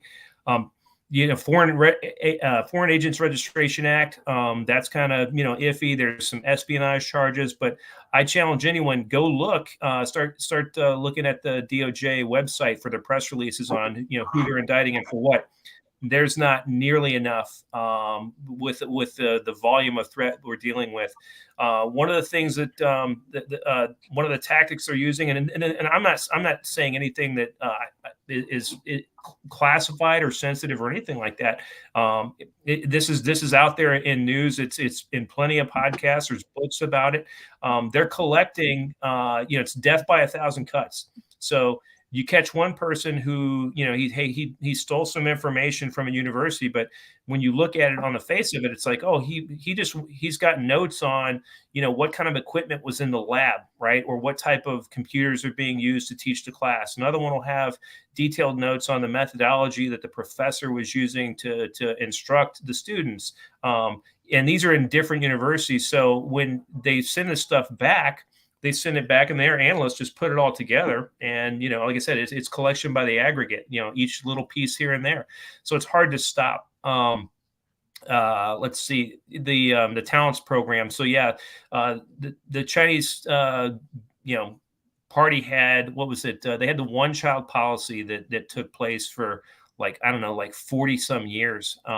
So there's a massive disparity in age groups in China. So they missed out on decades of doing their own research and development. So their go-to is to go into Western universities and steal it, and hey, it's easier and cheaper to pay for a kid's education and get him in there as a PhD so they can rob and steal it than it is to build these facilities back in China, like give years and time to develop their own stuff. They're just trying to, go the shortcut, but to the expense of, all Western nations. Right. So that's kind of scary. Yeah. And just on that note, and sorry to interrupt, but because Kevin, and no offense to BCP, but Kevin's got the same thing going on here.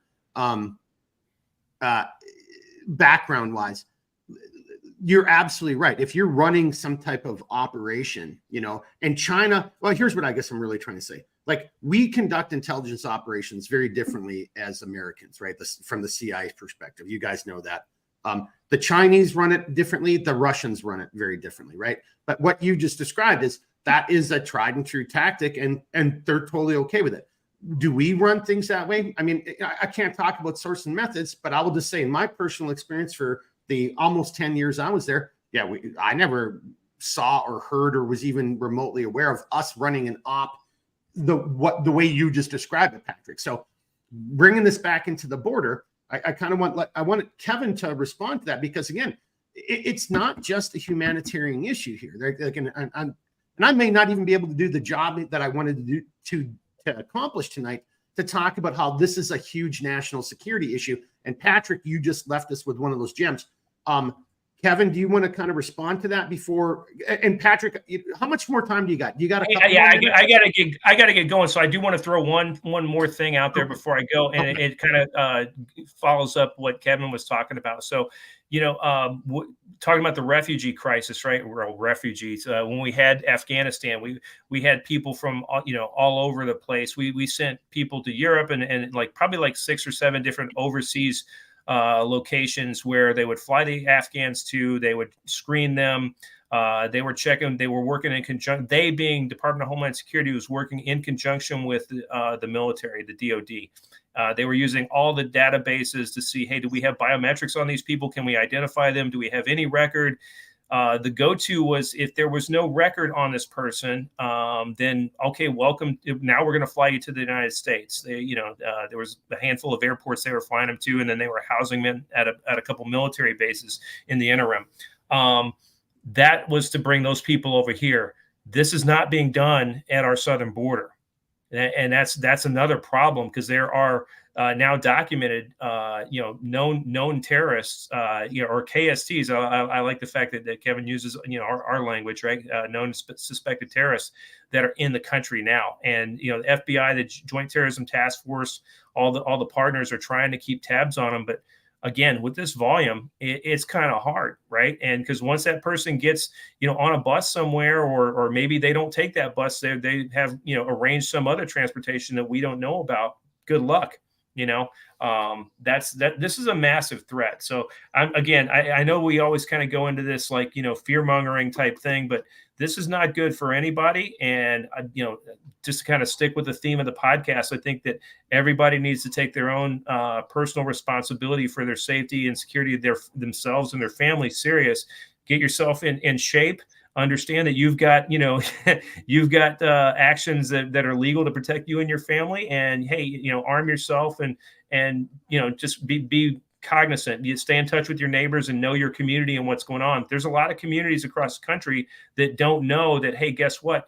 60 some, migrants just got dropped off into your town. Well, that's a massive problem in and of itself for the fire department, the police department, local businesses. It's ridiculous. Well, and just all the infrastructure of a small town. I mean, like I'm thinking of where I'm probably going to move to this year, and there's not a major hospital in that town. It's a small clinic. If you dropped off an additional 100 or 1,000 or 6, whatever that number is, it's really going to tax the system. Everything from what's in the grocery store, because small town communities are built around the small town community, and the proprietors of all those businesses know what they're supposed to stock and and how they're supposed to do those things. I don't think people are even taking a look at the very simple economic side of this. You dump a bunch of people in a border town that only has 50 people, and now there's 500.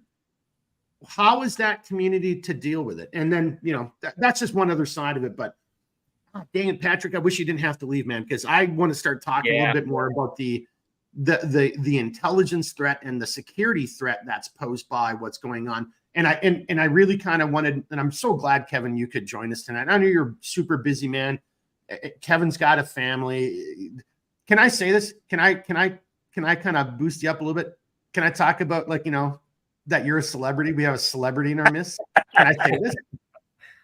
Don't mention my adult film career. Come on. Well, that's actually where I was going to kind of go with it. Hey, but seriously, but dang it. I so wish you could stay because there's so much more I want, and no offense to Redbeard or anybody else, but yeah, I just think there's so much of this issue and BCP's been quiet for a while, but from his side on the academic side and that come on, Paul, I'm screwing it up all of a sudden. But on the information and the tech side of things, right? Paul's kind of our tech guy here. Man, I'm sure Paul could tell a ton of stories about what he's seen. I hate to say it, but I'm even just thinking of some of my academic time, and I'm like, why is that guy here? He's from China, can barely speak English. Again, just it's not a racially motivated issue. It's to what Patrick said. It's the CCP controls all aspects of life, and you just nailed it. It's so much easier to send somebody over to a foreign country, get a good Western foreign education, and then to what Redbeard was saying about the SHOT Show. Go down there. Industrial espionage. If nothing else, without being a fearmonger, yeah, there's a lot of Chinese military-age males coming across the border. There's all kinds of people doing great reporting on that stuff, citizen journalists. Are they all coming here to kill us? I don't think so. I'd probably put $10 on the table that most of them are coming over here to steal our fucking secrets, in our commerce. Patrick, thanks for joining us. God dang it. I really wish you didn't have to go. Hey, I'll see if I can dip back in a little bit later before you guys adjourn for the evening. So yeah. I think we'll probably only run this for about another 30 minutes. So if you can, that'd be awesome. Because I do have a few more things I'd like to ask you personally on this subject. Kevin, how much time do you have, by the way, sir? It depends on what Mrs. Carroll says, but I got a couple things I'd like to add just to Patrick's excellent points. Okay, Patrick, can you just hear Kevin's response? Yeah, absolutely. Okay, all right, Kevin, go ahead, sir. I was shocked as a former CIA officer at how extraordinarily well funded the 1,000 Talents program was. Just because really the U.S. intel community would not throw these sort of resources into something.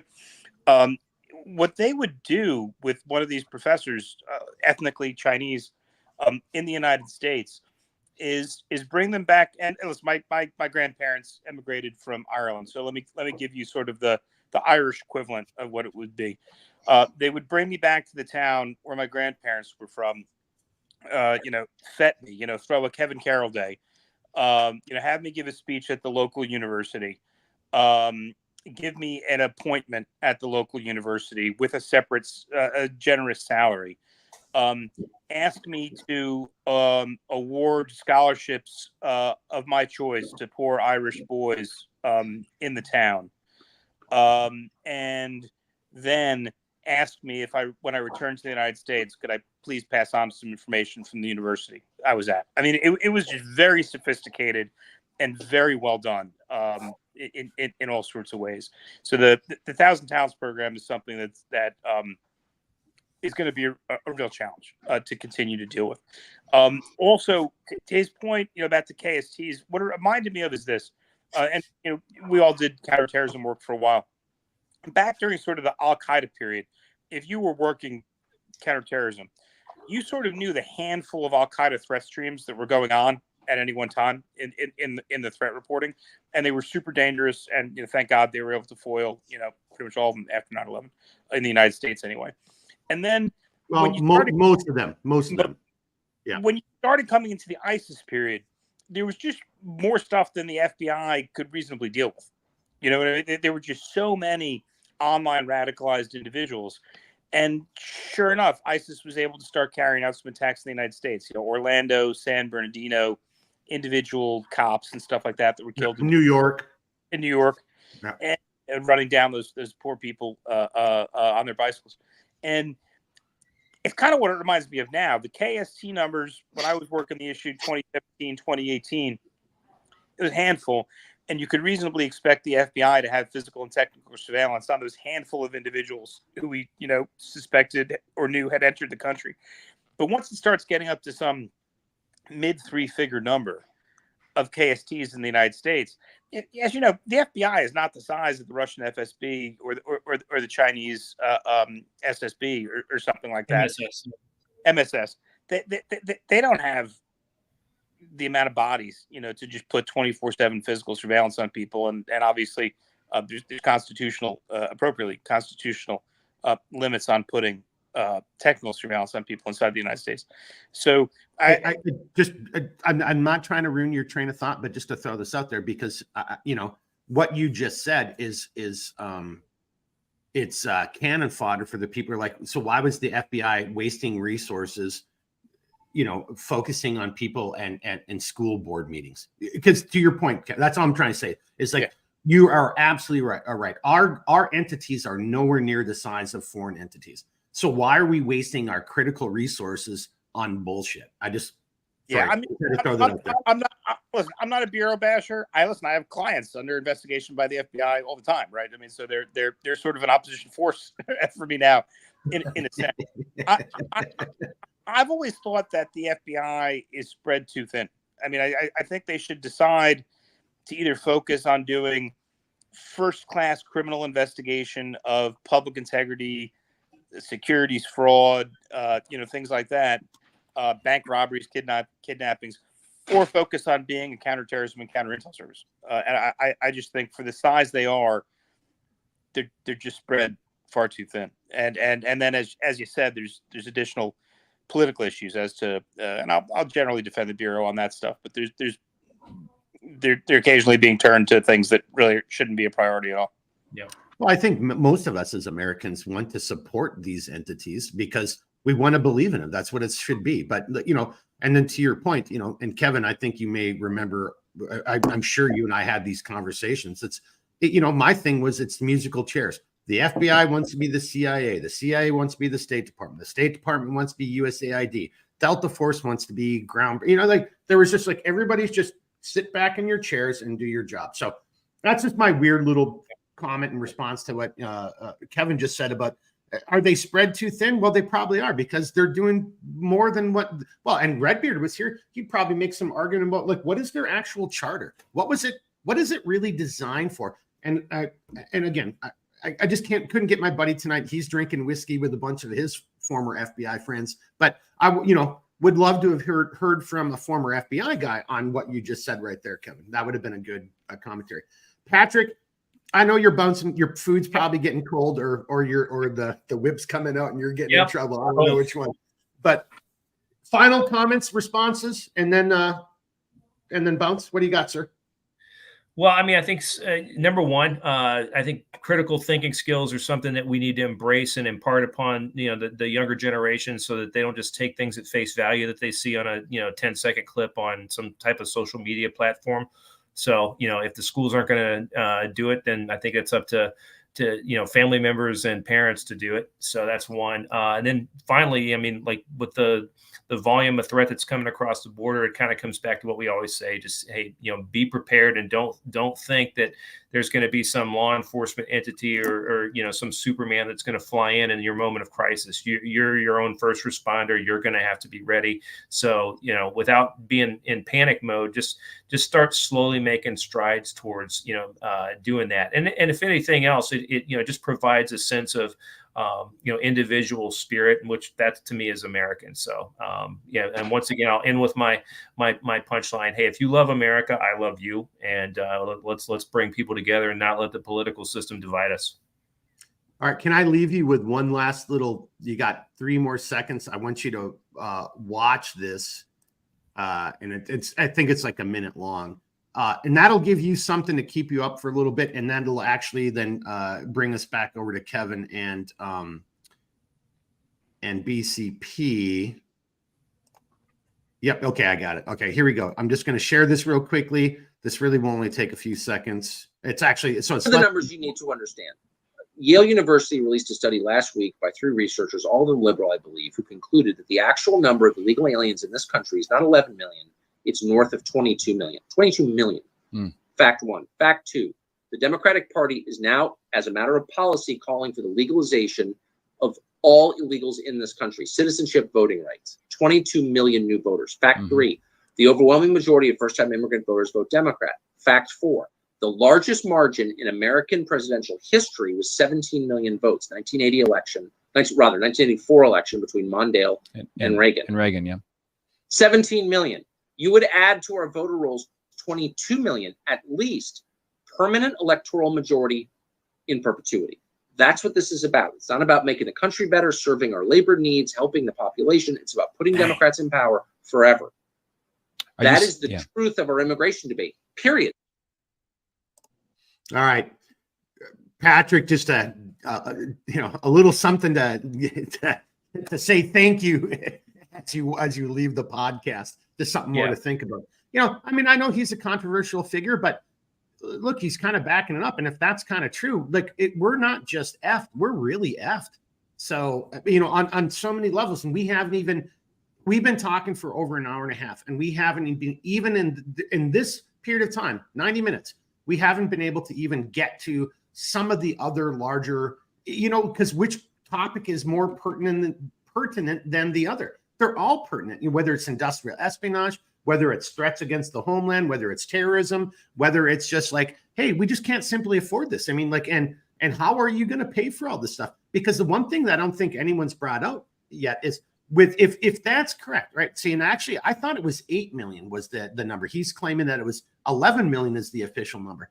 Just think of the burden on the U.S. taxpayer. And I'm going to be selfish. I'm thinking about me, a small business owner. Like, are you effing kidding me? I mean, like, so there's some very serious issues at play here that are transpiring at the border. And, I don't know if Abbott's doing the right thing. I mean, I hope it doesn't get into like a blue on blue, but I think the Constitution's backing him up. Patrick, I know you got a bounce. I just wanted to leave you with that final thought. Any final thoughts, or are you just going to say the hell with this? My wife's going to kill me if I don't get to the dinner table. Yeah, I think I'm going to opt to go eat, guys. But God bless you. Thanks for having me on, Paul, Kevin. Pleasure. Look forward to talking to you guys sometime in the near future. Right back at you. And be safe. Have a great night. And just before you go, though, I'm going to work on Kevin off screen, and I want to do an episode with me, you, David, and this other gentleman. I won't say his name yet because I don't know what he wants to say, but we're all from that same former alma mater. And I'd like to do one on that. So just keep that in mind, Patrick. All right. Sounds good. All right, gents. All right. Take care. Thank you, man. See ya. Woo-woo. All right, Kevin, you're the guest of honor right now, but Paul, I got to get BCP in the fight. Like we're calling him just like that show, Better Call Saul, but it's Better Call Paul. Paul, I know you've been just chomping. I really appreciate your patience. We had a bunch of people on here tonight, but what do you got here for us so far, sir? Yeah, I'll be brief because, Kevin is and Patrick are the focus here. So one thing I want to say is I took a bunch of notes throughout the conversation, and I'll be brief. Wasn't the Department of Homeland Security supposed to unite the CIA, FBI, and all that communication? Just saying. I don't think it worked. That's an outsider's view. Well, hang on a second before you go further, because I actually want to hear Kevin's thoughts on this, because I know I have my own opinions. Kevin, comments on that? I mean, yeah. So, because you and I were in when that whole thing was starting to happen, right? Yeah. So DHS was supposed to knit together, and on a statutory level, did knit together 22 different entities from throughout the government, and then you had the National Counterterrorism Center, which was supposed to knit together all the different streams of counterterrorism information. I think the National Counterterrorism Center has done a better job than the Department of Homeland Security. My experience working at DHS and overseeing DHS in Congress before that was that you're exactly correct. It did not succeed in unifying them. Yeah, there you go, Paul. Okay. Again, okay. So outsider's view, completely admit that. Second, Trump on China. Trump focused on China. I'm not a Trump fan. I don't. We know that. I've said it multiple times. But he focused on China. He kept them in line, and there was no garbage going on. Once you let China run, that they are our adversary. Again, from an outsider. I see this just anecdotally, looking at stuff. Okay, well, when you pin China up against the wall, they don't do anything. North Korea doesn't do anything. Russia doesn't do anything. Nobody else does anything. When you let China run loose, everybody is just going crazy. Okay. Second, third, I have Mark. I'm never offended. So, if I have to sit for, however many minutes, I don't care. It was great to hear from Patrick and Kevin. I'm here to listen as well. I'm not necessarily an expert in this area, so I want to hear from that. So I appreciate that, but you can never offend me. And you sent me some some texts that were pretty offensive, but I'm not offended. So, the rest I have to say is I do have questions for Kevin, and as long as he has time, I'd like to know, because I used to have liberal friends, and he said that up front. He's a liberal. Are you a pro-gun liberal? I am a gun owner, but I would be happy to see a lot more gun regulation. Okay, so I actually had in the 90s friends that were liberals that were pro-gun, 100%. So that's good.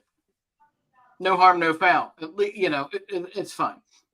Second, when we talked about the supremacy clause, and I look at this where when it comes to marijuana, okay, federally it's illegal. Okay. States seem to think that they can go ahead and legalize that. But once they do that, the second that you sign on to that, you lose your right to pass the federal background check for firearms. Is that correct? I believe it is.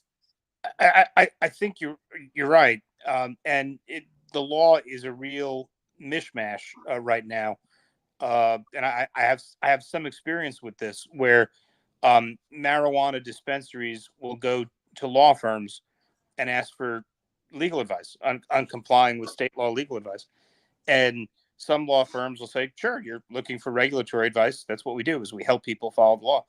Other law firms will say, sorry, we're not going to aid and abet something that's still a federal crime.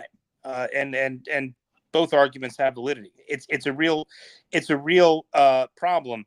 And to your point, if it's illegal to smoke marijuana in Colorado, and I want to apply to be an FBI agent and apply in their Denver field office, what's the legality of that? Is the Bureau, I think, as a practical matter, will still turn you down if you show up smoking a blunt at your interview for the FBI. But you could reasonably reply, it's perfectly legal under Denver law or Colorado law. But is that where, again, does federal law is supreme over state law in what areas? That's what I'm curious. So states have broad powers, what are called police powers, which means more than just law enforcement stuff, over health and safety, and other things. And the power of the federal government to enforce narcotics laws is, I believe, based on the government's power to regulate interstate commerce. But if you grow the stuff locally, then it's up to the states. I think that's where the distinction is. So just to chime in, I'm not the legal expert or whatever, but as a veteran and going through, having to deal with the VA, and then looking at with my civilian friends, I'm a civilian now too, but my non-VA healthcare friends, what their civilian doctors are prescribing to them and what they're able to do as opposed with the VA. I mean, Paul, I don't know if you remember, this is like, maybe the second decade of our videos, but we did that one on the VA. I just asked a simple question about medical marijuana.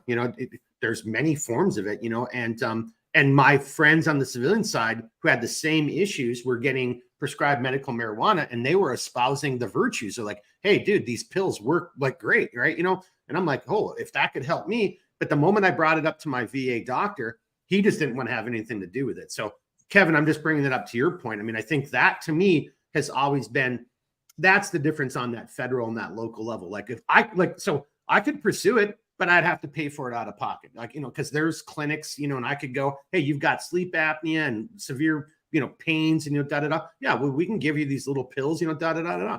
But the VA won't cover that stuff. So it doesn't make it, I'm not doing anything illegal per my state regs, but on the federal level, because the feds haven't acknowledged it. So that I think that maybe it's a bad analogy, but I think that's what I'm trying to get at. It's like, you can't be an FBI agent, which is a federal occupation, or a CIA or whatever. Like, that's not a state-run entity, right? That's a federal entity. So the federal law still applies there. Kevin, did I totally botch that, or does that? I think you're right, and I think the Bureau and other federal agencies are actually getting a lot more liberal as far as tolerating drug use in the past. But beyond the sort of suitability issue of that, there's going to be some interesting legal arguments made. I mean, if you grew up in one of these states that allows marijuana, and you just did it as a matter of course, should you be debarred from federal employment? Another thing that I've heard. I mean, I'm not in law enforcement, is that in some of these states that do allow marijuana use broadly, recreational marijuana use, the state and local police departments are still barring it as a suitability issue, and I'm sympathetic to that view. I don't want my police officers being baked, but if it is lawful to use it in that state, as a legal matter, I think it's harder to tell some person that they can't have an available civil service job.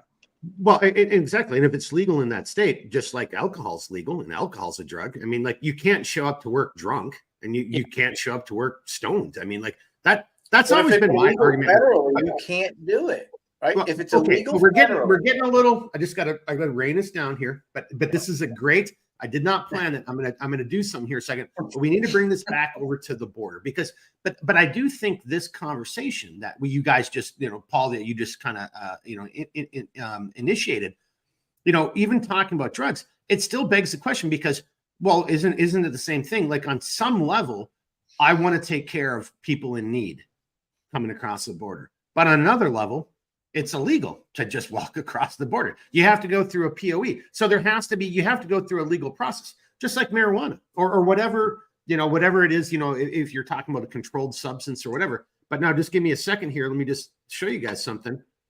Let me bring this up, see if I can bring this into full screen mode. So just for everybody watching, bringing it back into the everything at the border. It's the wrong. And let me just kind of get that the hell out of here. Anyway, that was a very young me, and I kind of brought that down real quickly, because somehow that slide didn't have the thing I did with the other member in there. I don't have his permission to share his photo. Yeah, I don't know if he's James Bond or whatever. That was like a long time ago. That's me standing in front of $58 million of cocaine that was coming across the border. So back in the day, I was in an Arctic Light Infantry unit. We did a lot of drug interdiction stuff on the border, and that was a $58 million bust that I was a part of. And I'm here to tell you, being a part of that, and then I did like 3 of those interdiction missions, and that was probably the only successful one. The other one that we did, one of our teams got wrapped up because the narcos knew they had somebody on the inside. They had their own spy, and they knew, and they did misdirection, and one of, not my team, but one of the other teams got rolled up by local law enforcement because they were being reported as being drug traffickers. And so while all the law enforcement was over here arresting one of my teams, drugs were coming across in a different place. And I'm just throwing that out there to get into what we're just talking about right now. If we've got so many people flooding the border and CBP is now tasked to deal with all those people, Kevin and Paul, then what's going on where BCP used to be observing the border and controlling the border and interdicting drug traffic? How much, and this goes into the China thing, which is, again, China's clearly taken advantage of our porous, our open southern border for a multitude of reasons. So what the hell else is taking place along the borders while we're just like, seriously, you could say, oh, we need to take care of all these people. Okay, well, there's got to be a way to do it. And it's got to be, if that's the argument, but then there's got to be a better way to do it that's more controlled, that's not going to be as resource demanding, because what's taking place and in all the other parts of the border that are open and unsecured, while all of our Border Patrol agents, our CBP guys are dealing with, here's 4,000 people you have to process tonight. Fellas, who wants to chime in on that? Yeah, if it was up to me, we'd allow in a lot of legal immigrants, but we'd have border security. That's the compromise that I'd like to see. Is a pretty generous program of allowing people in legally and regularizing the legal status of people that are here. But we absolutely have to have a secure border. I mean, it's just not sustainable what's going on. Paul? Yeah, I think we should have a merit-based immigration system, and I think Kevin and I can kind of work together. I'm absolutely for letting in anybody that is merit-based, and if we can agree on that, open the borders to them. That's all I can say. Just well, don't. But I just don't like the whole just open the borders part of it. Like, I would actually be on board with like anybody coming through any port of entry, whether it's in the north, the south, the west, and then we fly them and then they put them on a damn boat and then they go on a boat and they go past Ellis Island and the Statue of Liberty and then they get in process. So again, on a humanistic level, I don't think I'm sure there's people out there who just are like, F those people, right? Okay, I'm not one of them. I understand the plight and the desire, but it's kind of seems to me that that's not what we're doing. So again, how would you rationalize just letting anybody just walk across our border freely? We're not for that. We're not for that.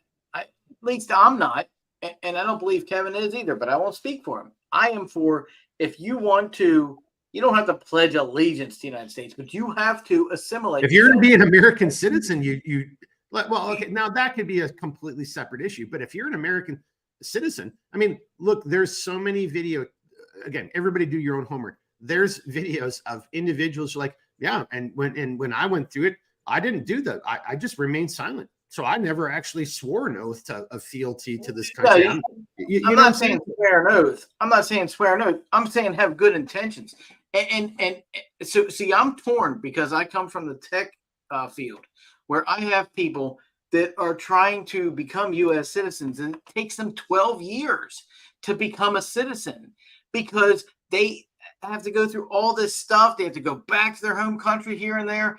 I want to minimize that. Let's fix that part so that those people do not have to go through 12 years of stuff. Well, I think Kevin's on. I think Kevin will be on my side on this. But that's an unfortunate. I'm not disagreeing with you. I'm just basically trying to say it's like I think Kevin will agree with me on this. That's just an unfortunate side effect of a bloated bureaucracy in our government that's not streamlined. It's not efficient.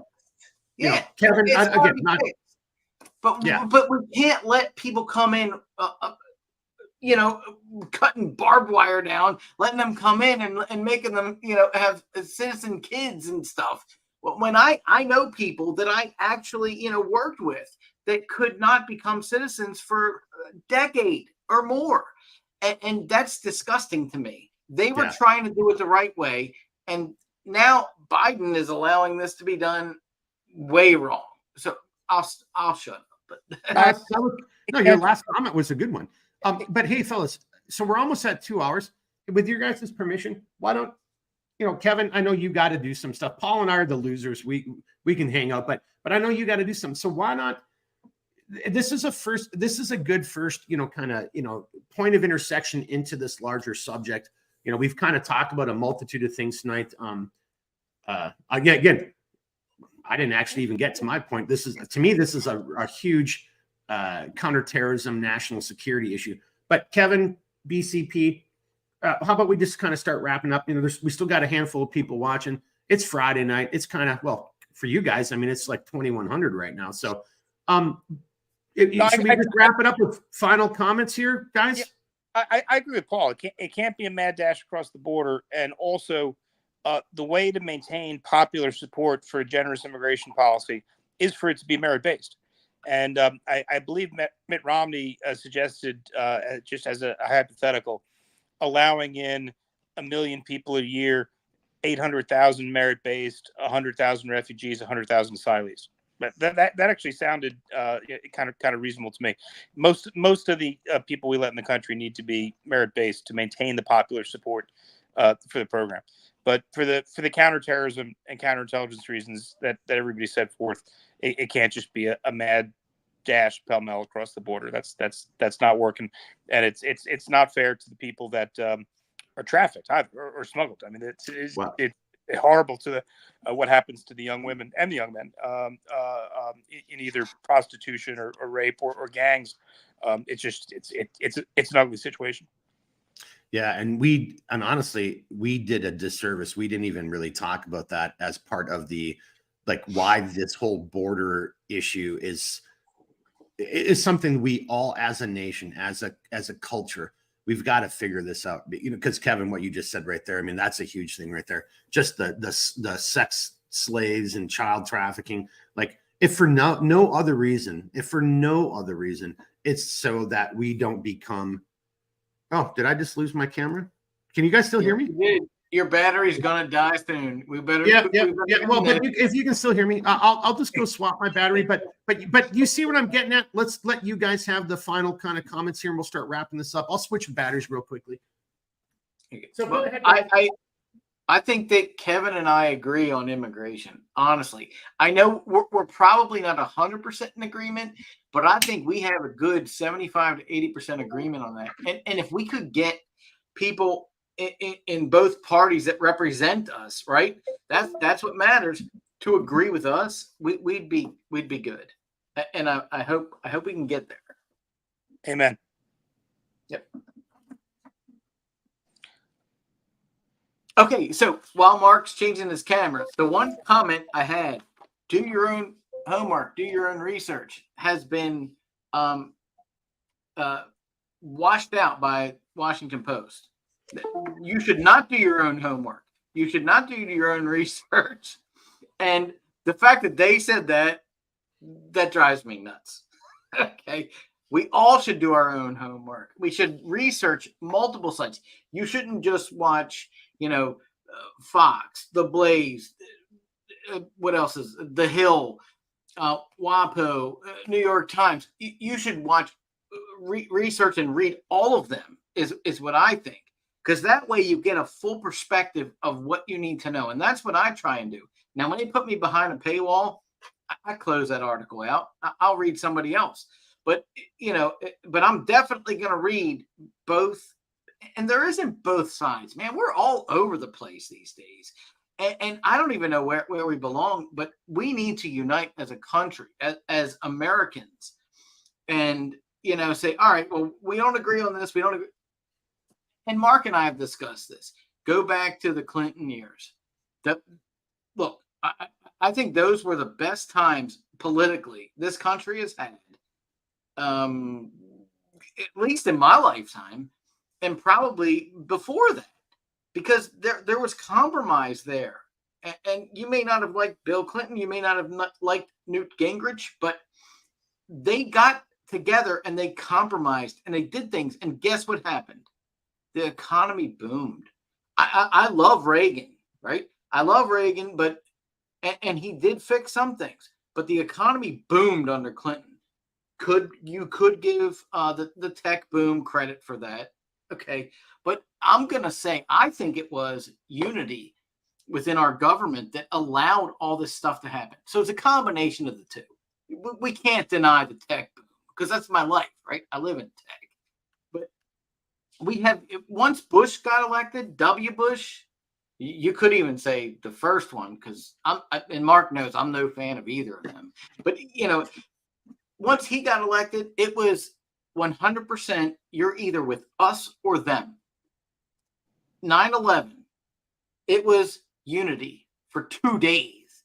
And then it was us or them for the rest, ever since until now. I don't get it. Why can't we just, work together on things? We don't have to be 100% agreement on one side or the other. So I know, Kevin, we don't know each other, but that's kind of where I stand here. And yeah, I'm 51. And I find it hard to believe that I'm looking back fondly on the 90s, but politics was better. I can't believe I'm saying this in the 90s than it is today. I'm a fan of both Bushes, but things couldn't be much worse than they've been the past 7 years or so. So I would trade the 90s for today. that's interesting. So you're a fan of both Bushes, but you're a liberal. Yeah. Wow, we need to have a conversation. I need to understand this because I'm a Reagan conservative, and I believe that in my lifetime, and a lot of people will think, well, Nixon was horrible, obviously, not just because of Watergate, but because of his policies. And Carter, Ford, those two were terrible. And then you get to Reagan, and it took him a while, but he fixed things, and the 80s were good. And I believe that his policies helped fix that. And then you get to Bush, and he just turned everything upside down. And he would have been reelected if he didn't say no new taxes, right? It's one statement he made. And I wish he got elected. But at the same time, Bill Clinton, whether it was luck or whatever, everything worked out better. We had unity. We didn't have, I remember, they talk about, Reagan and Tip O'Neill used to talk together. No. It was oil and water. They did stuff, but it wasn't unity. Newt Gingrich and Bill Clinton really helped this country get back up to and we really peaked because of those two. I think, again, personal opinion, W. Bush comes in, he was handed a bad hand. He got hit with 9/11 right away. And so I don't think he had a chance to really do anything except foreign policy. And he planned on doing, the economics. That's what he wanted to do. He never got the opportunity to do it because of 9/11. And I think we're alone. I think, well, Mark, so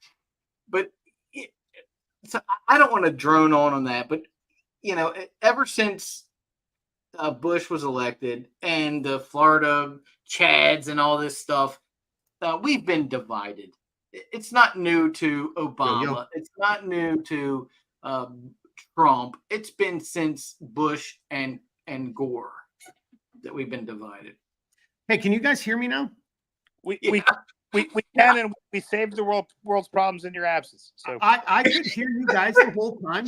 But look, I've done this so many times, both for my business and for the podcast, and I'm here to tell you, I had an error that's never ever happened before, and I'm just like, are you serious? What the hell's going on? But you guys were killing it. I like where you guys were going with I could hear you guys the whole time. I like that. So and maybe that's where we kind of start bringing it to an end and wrapping it up, because what I just heard was.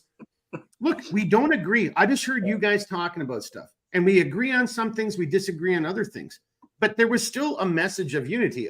It was, we've got to figure this out. We have to find a way to solve this problem, because the answer isn't going to be, the U.S. Marshals or the FBI trying to arrest people on the border. I know that's not what you're saying, but that's how I was taking it. So I couldn't agree more. And that was the whole reason why we wanted to do this podcast, this live stream tonight.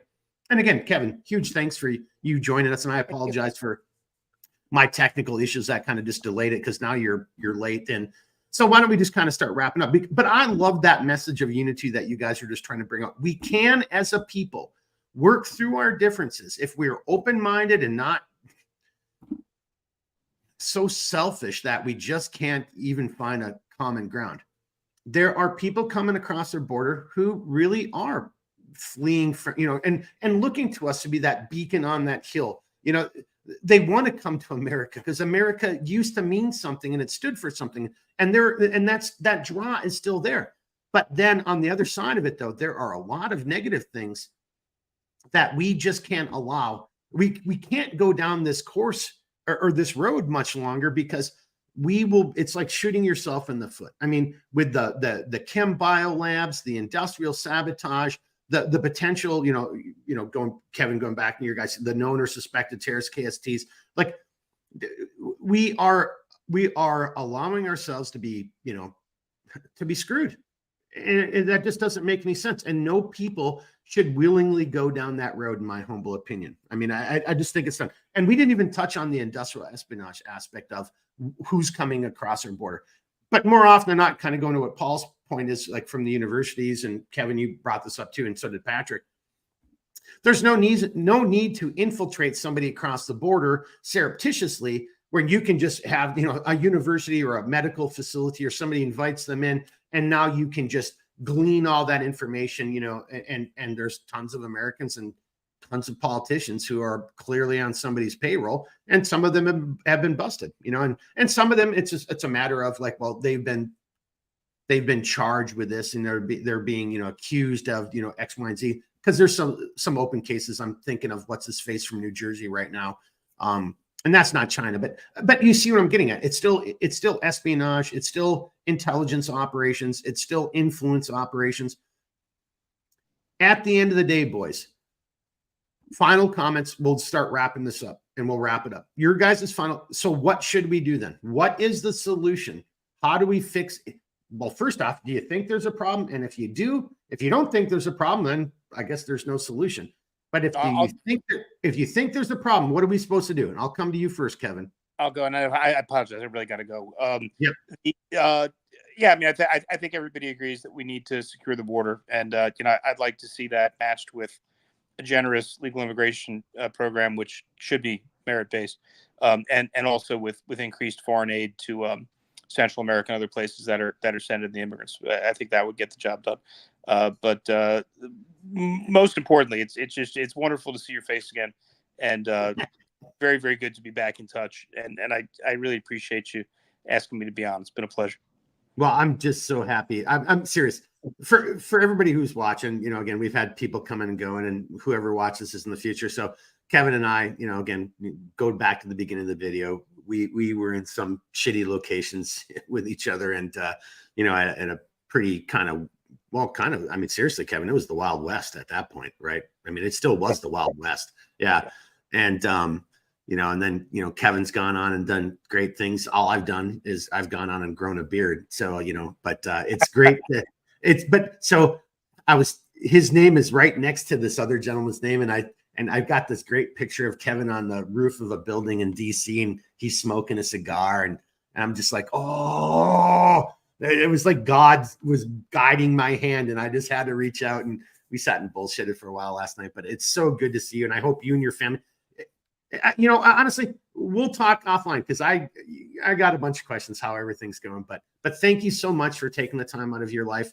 Thank you to your family for allowing you to spend time with us as opposed to them on a Friday night. And I just really appreciate your insights, and thank you for joining us. And hey, make sure all of your DC friends know about your appearance, and then share this video, and I will. We'll start getting some, I don't know. We'll see. All right. Take care, guys. Good night. Thank you. All right, Kevin. Hey, have a good one, sir. We'll see you later, man. Thank you. By the way, he's gone.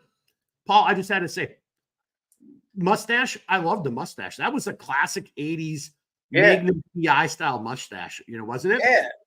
But no, what I wanted to say was, and you can pass this on when you talk to him.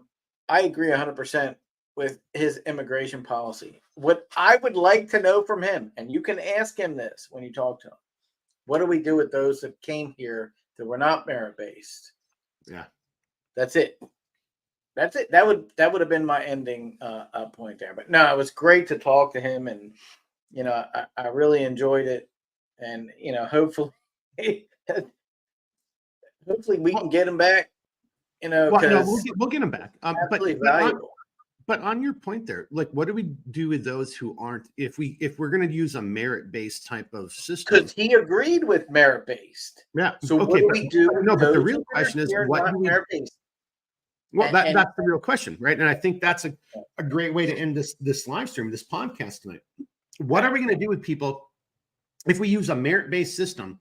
If there's going to be this flood at the border, if we're going to like throw our laws away, which again, I'm personally I'm on the other side of the spectrum. No, the law is the law. We already have a law. We already have a process. You come across the border through a POE, a port of entry, right? Like, we have this process. It's called the immigration process. It may suck, as Kevin mentioned and others have tonight. Yeah, that process sucks, but that is the process. So shouldn't we just actually look at trying to fix the process first and foremost? But then here's my final kind of comment. All right, so let's say we decide to revamp and revisit this issue. Who knows who's going to win this next election? We'll save that for another podcast. But if let's say it's Trump, I mean, Trump's coming out and saying we're going to have the largest deportation effort in the history of our country. And if per that previous video, if Tucker Carlson's right, whether it's 11 million or 20 million, okay, just think of the effort and the amount of money that's going to come from you and I, the taxpayers, to solve this problem. And this is a problem that has been created by whom? Well, I mean, you could make an argument by all politicians, because they haven't been upholding our laws, which should make you kind of ponder, like, well, who the hell are these people? Are they on our side? These politicians, how are we voting for these people? Something else, there's another game afoot here. And I guess that's what I'm going to leave at the end. And so I think it's a two-part thing. How in the hell would we actually even accomplish what Trump, if he gets elected, wants to do? How would that even be accomplished? What would that look like? And how much money is that going to take, right? Yep. So did one administration just set us up for failure, and now we're going to spend millions, maybe billions of dollars trying to address the issues that another administration, the problems another administration caused? That's one issue. And then the second part is, how do we make that work going forward? How do we make that look right? How do we make that a more equitable, humanistic, personal? Yeah, you know what I'm saying, Paul? Yeah, I'll make my last point. And we haven't had that opportunity since Reagan and his amnesty and the deal. Ever since then, Congress has not agreed. And we need Congress to come together. We know they will never do that. Okay. Yeah, that's the sad thing. So that's the problem.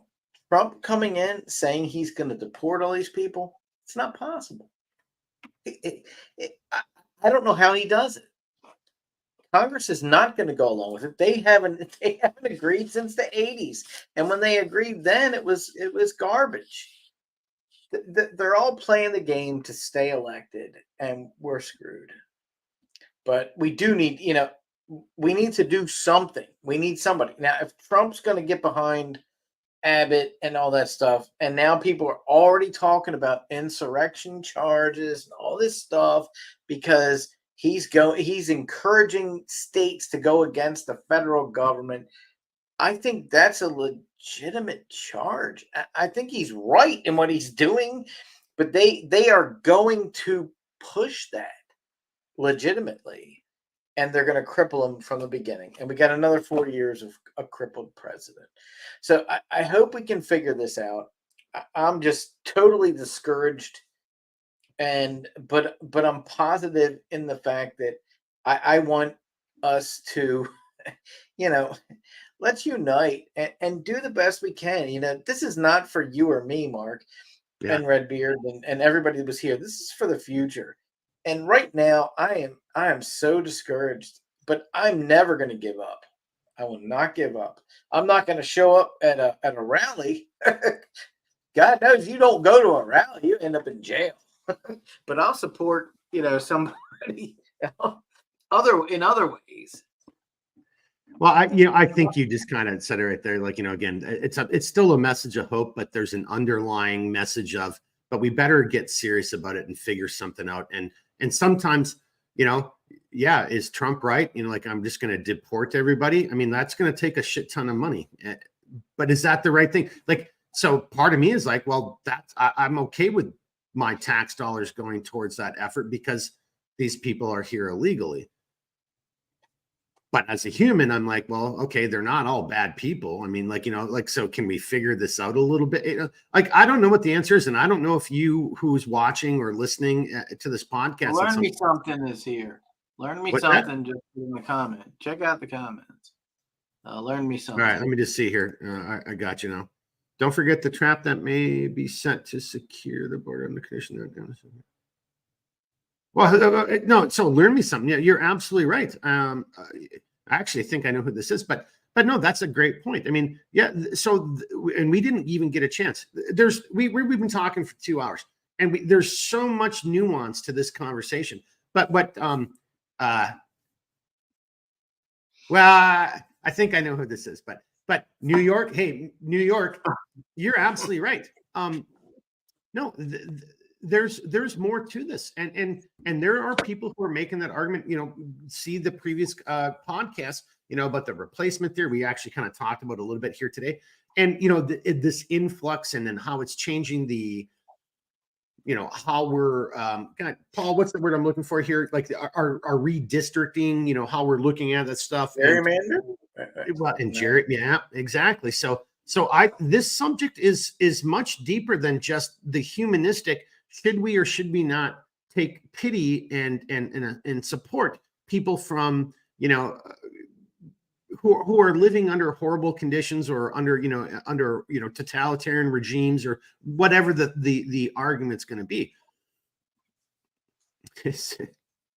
Learn me something says, sorry, I was late to the show. Oh, no, you're not late to the show. You can do this. You're on demand. You can always go back to the beginning and watch it. But yeah, it was a good podcast here today. That's YouTube with the notifications probably. Oh yeah, well yeah, imagine that right They're there. still messed up. Yeah, I actually on a different note here at the very end, I need to go back in and then look at, and I have to, and I'm not very good.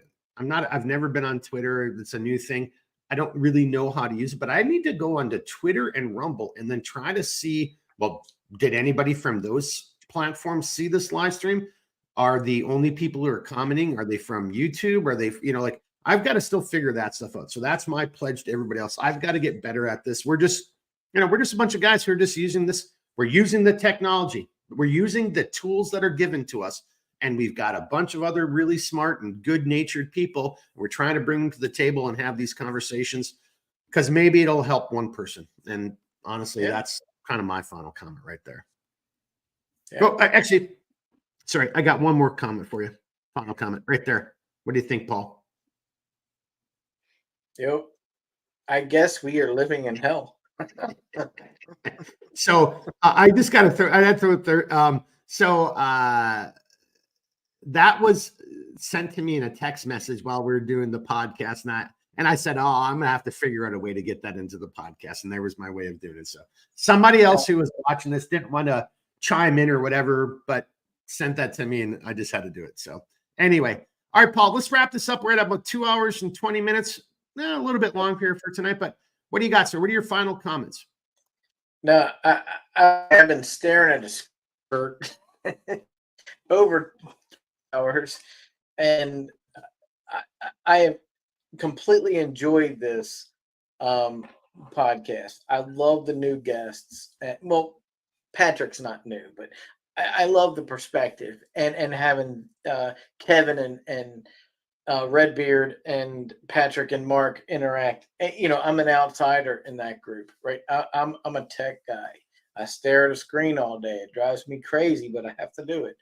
And it really was enjoyable to listen to this. And I do think, the second that Kevin came on here and said he was a liberal, I was like, all right, I'm gonna hold him accountable. And I did. And you know what? I think Kevin and I are probably, I want to say it, we're closer than most people would think a liberal and a conservative would be, because I'm independent, but I'm mostly conservative. But I agree with him on immigration. And you know what I was impressed with? He agreed merit-based. That is key. When you get a liberal that says, I'm for importing, 1 million immigrants a year, if it's merit-based, I'm all on board with that. I have no problem with that. So we need to unite with people like that, not this open border bull poop. Yeah. No. Kevin and I we're in agreement on that 100%. And all right, I'll say 99% because I can't agree with if he says he's liberal, that means progressive in some way. So wait, the gun part. He's for gun laws. So we're 98%. But on immigration, we're 100% in agreement. And we can do that. We can find liberals that are for merit-based immigration. And I'm all, if you find 1 million people a year that are meritly based to come in, I'm fine with that. We need an agency to deal with that, because that's a lot of people. That's even more than Biden's letting in. So, well, I think my closing comment on that is, like, if we're going to do it, it just there has to be rules and regulations, and we have to follow them. Like, if you're going to change it and say it's going to be merit based, and we're going to bring in a shit ton of people, but here's the merit based, and because we need more doctors and teachers or whatever that thing is, but that has to be a subject to open public discourse, and and it has to be decided as a nation and as communities. And there's got to be some other, you just can't bring people and let them come across the border and expect to dump them into Texas and New Mexico and Arizona. No. As we said earlier in the podcast. Well, that's why New York and Martha's Vineyard freaked out. Like, oh, you guys took us at our word, and no, we didn't mean what we were saying. Get these people the hell out of here. So that's the other part. And I think so. For me, I'm actually okay with what's going on in the border, although there's some very serious negative ramifications, again, potentially blue on blue. But we need to rip this Band-Aid off so we can all sit back, take a step back, and have a real adult conversation about this as a country, and figure out, okay, what are we going to do, period, and how are we going to go about it, and what's fair and what's just. But what is not fair, my final comments, what is not fair and what is not just is the first act of entering America is breaking our law. That's not fair, and that's not just. That to me, that just cannot. We cannot continue down this road as a civil society when we're letting people break laws, and that goes across the board. I mean, that'll be a different podcast, because see, I already went and started talking about some examples, so that'll be a different podcast. All right, Paul, we're almost at 2.5 hours. I think that's a good place to wrap it up. Final little punches or comments or jabs or anything from you, sir? The only thing I would say is, I think that if you put Kevin and myself in a room on immigration, we could work out a good policy. And I encourage those that are actually in power to take those beliefs and put them together and come up with that. And I think we'll be okay there. We do need to address the issue with those that are already here under the illegal Biden open border position. But other than that, I think if you take Kevin's position and my position, I think we can work something out, and you can get both sides on this. Well, I think that's everything that we've been talking about in this podcast since episode 1. That we all we need to get back to the time where it's like, I don't agree with Paul and everything, he doesn't agree with me and everything, but we're still rational people, and we can come together and we can work through this, and there will be a middle ground. We can figure it out, and that's what happened here tonight. Again, for anybody who's just at the very end, one of our guests, came right on. That's why it was great to have him as a guest. He's like, I'm a flaming. He didn't say flaming liberal. That was I'm elaborating, and I might be making up words. But he did come out and say, I'm a huge liberal on immigration policy. But as this conversation went, you realize it was what did he even mean by that? And then you realize it was kind of rational. And there's room for, Paul, what's what I'm looking for? There's room for negotiation. There's room for compromise. And that's what we used to be as a country. And that's what I just want to see us get back to, honestly. Yep. So That same here. all right. Hey, there's still a couple people watching, and again, for whoever watches this later, I mean, for anybody who watched this, jumped in, jumped out, whatever, really appreciate your time. Thank you, guys. I hope you found this entertaining. It's not quite 20:30 Central Standard Time. I hope you're having a beer. This is more entertaining than going to a bar. I hope it caused you to re-examine or rethink your position and how you view this subject. And then maybe when you have and also not maybe when you have a conversation, but it compels you to start having more conversations with other people in your life and other people, and to not be afraid of talking about this stuff. Because I think what we saw here tonight is like, we can have a civil discourse on this subject and not like want to punch each other in the face at the end of the day. And I think that's what we saw here tonight. So we have one last comment. Yep. Yeah, I just put it up there. Yep. And I'm pretty sure that's Mr. New York right there. I'm pretty sure I know who this is, but yeah, right there. But that's a great point right there. Like, really. So again, we didn't even have a chance to go into some of the directions I wanted to go in tonight. So learn me something. That was one of my points right there. It's like, so I view this whole issue from more of a national security type of perspective. We kind of danced around it, go back and watch the whole video. We talked about it, but not to the extent that I wanted to talk about, because we kind of got sidetracked with some other issues. But I think we'll bring this up here because this obviously this situation isn't over. I mean, Paul, you're the one who brought it up. I mean, and reminded us all. Today was the deadline. So it could change tomorrow. This could either blow up, and by Monday, we might be in blue on blue in some weird, we don't even know what's about to happen, right? So yeah, we might need a live stream tomorrow. Or we may not be able to have a live stream tomorrow. I hope you're on that. All right, I'll be quiet for the rest. Hey, so as always, stand by. I'm going to give you a call once we're done. But if you got a final comment, now's the time. Otherwise, I'm going to wrap this up. No, wrap it up. I'm done. Okay. All right. Thanks to everybody again who joined us tonight. Thanks to everybody who presented their opinions. Thanks to everybody who came on, the guests that we had. Kevin, first time person on the podcast. Point of disclosure, I know him from way back in my life, and great freaking dude. I haven't talked to him, we probably talk a couple times a year, but he lives, out in DC, and he's a DC insider, and it was great to have him on the podcast tonight, just to hear that kind of legalese and DC kind of perspective. And I think that is honestly of great importance. And we're a little nobody podcast, but we're bringing on some pretty big heavy hitters. So I don't know. It was nice to have Kevin on here tonight. That's all I'm trying to say. And I really appreciate it. And it was good to see my friend. Dude, that mustache though, Paul, dude, that was like a giant fat ass caterpillar on his lip, dude. That was awesome. I loved it. It was so big and PI. I love that. I love that mustache. All right. We're good. We're done. We're good. All right, everybody. Thank you very much. Enjoy the rest of your weekend. God bless.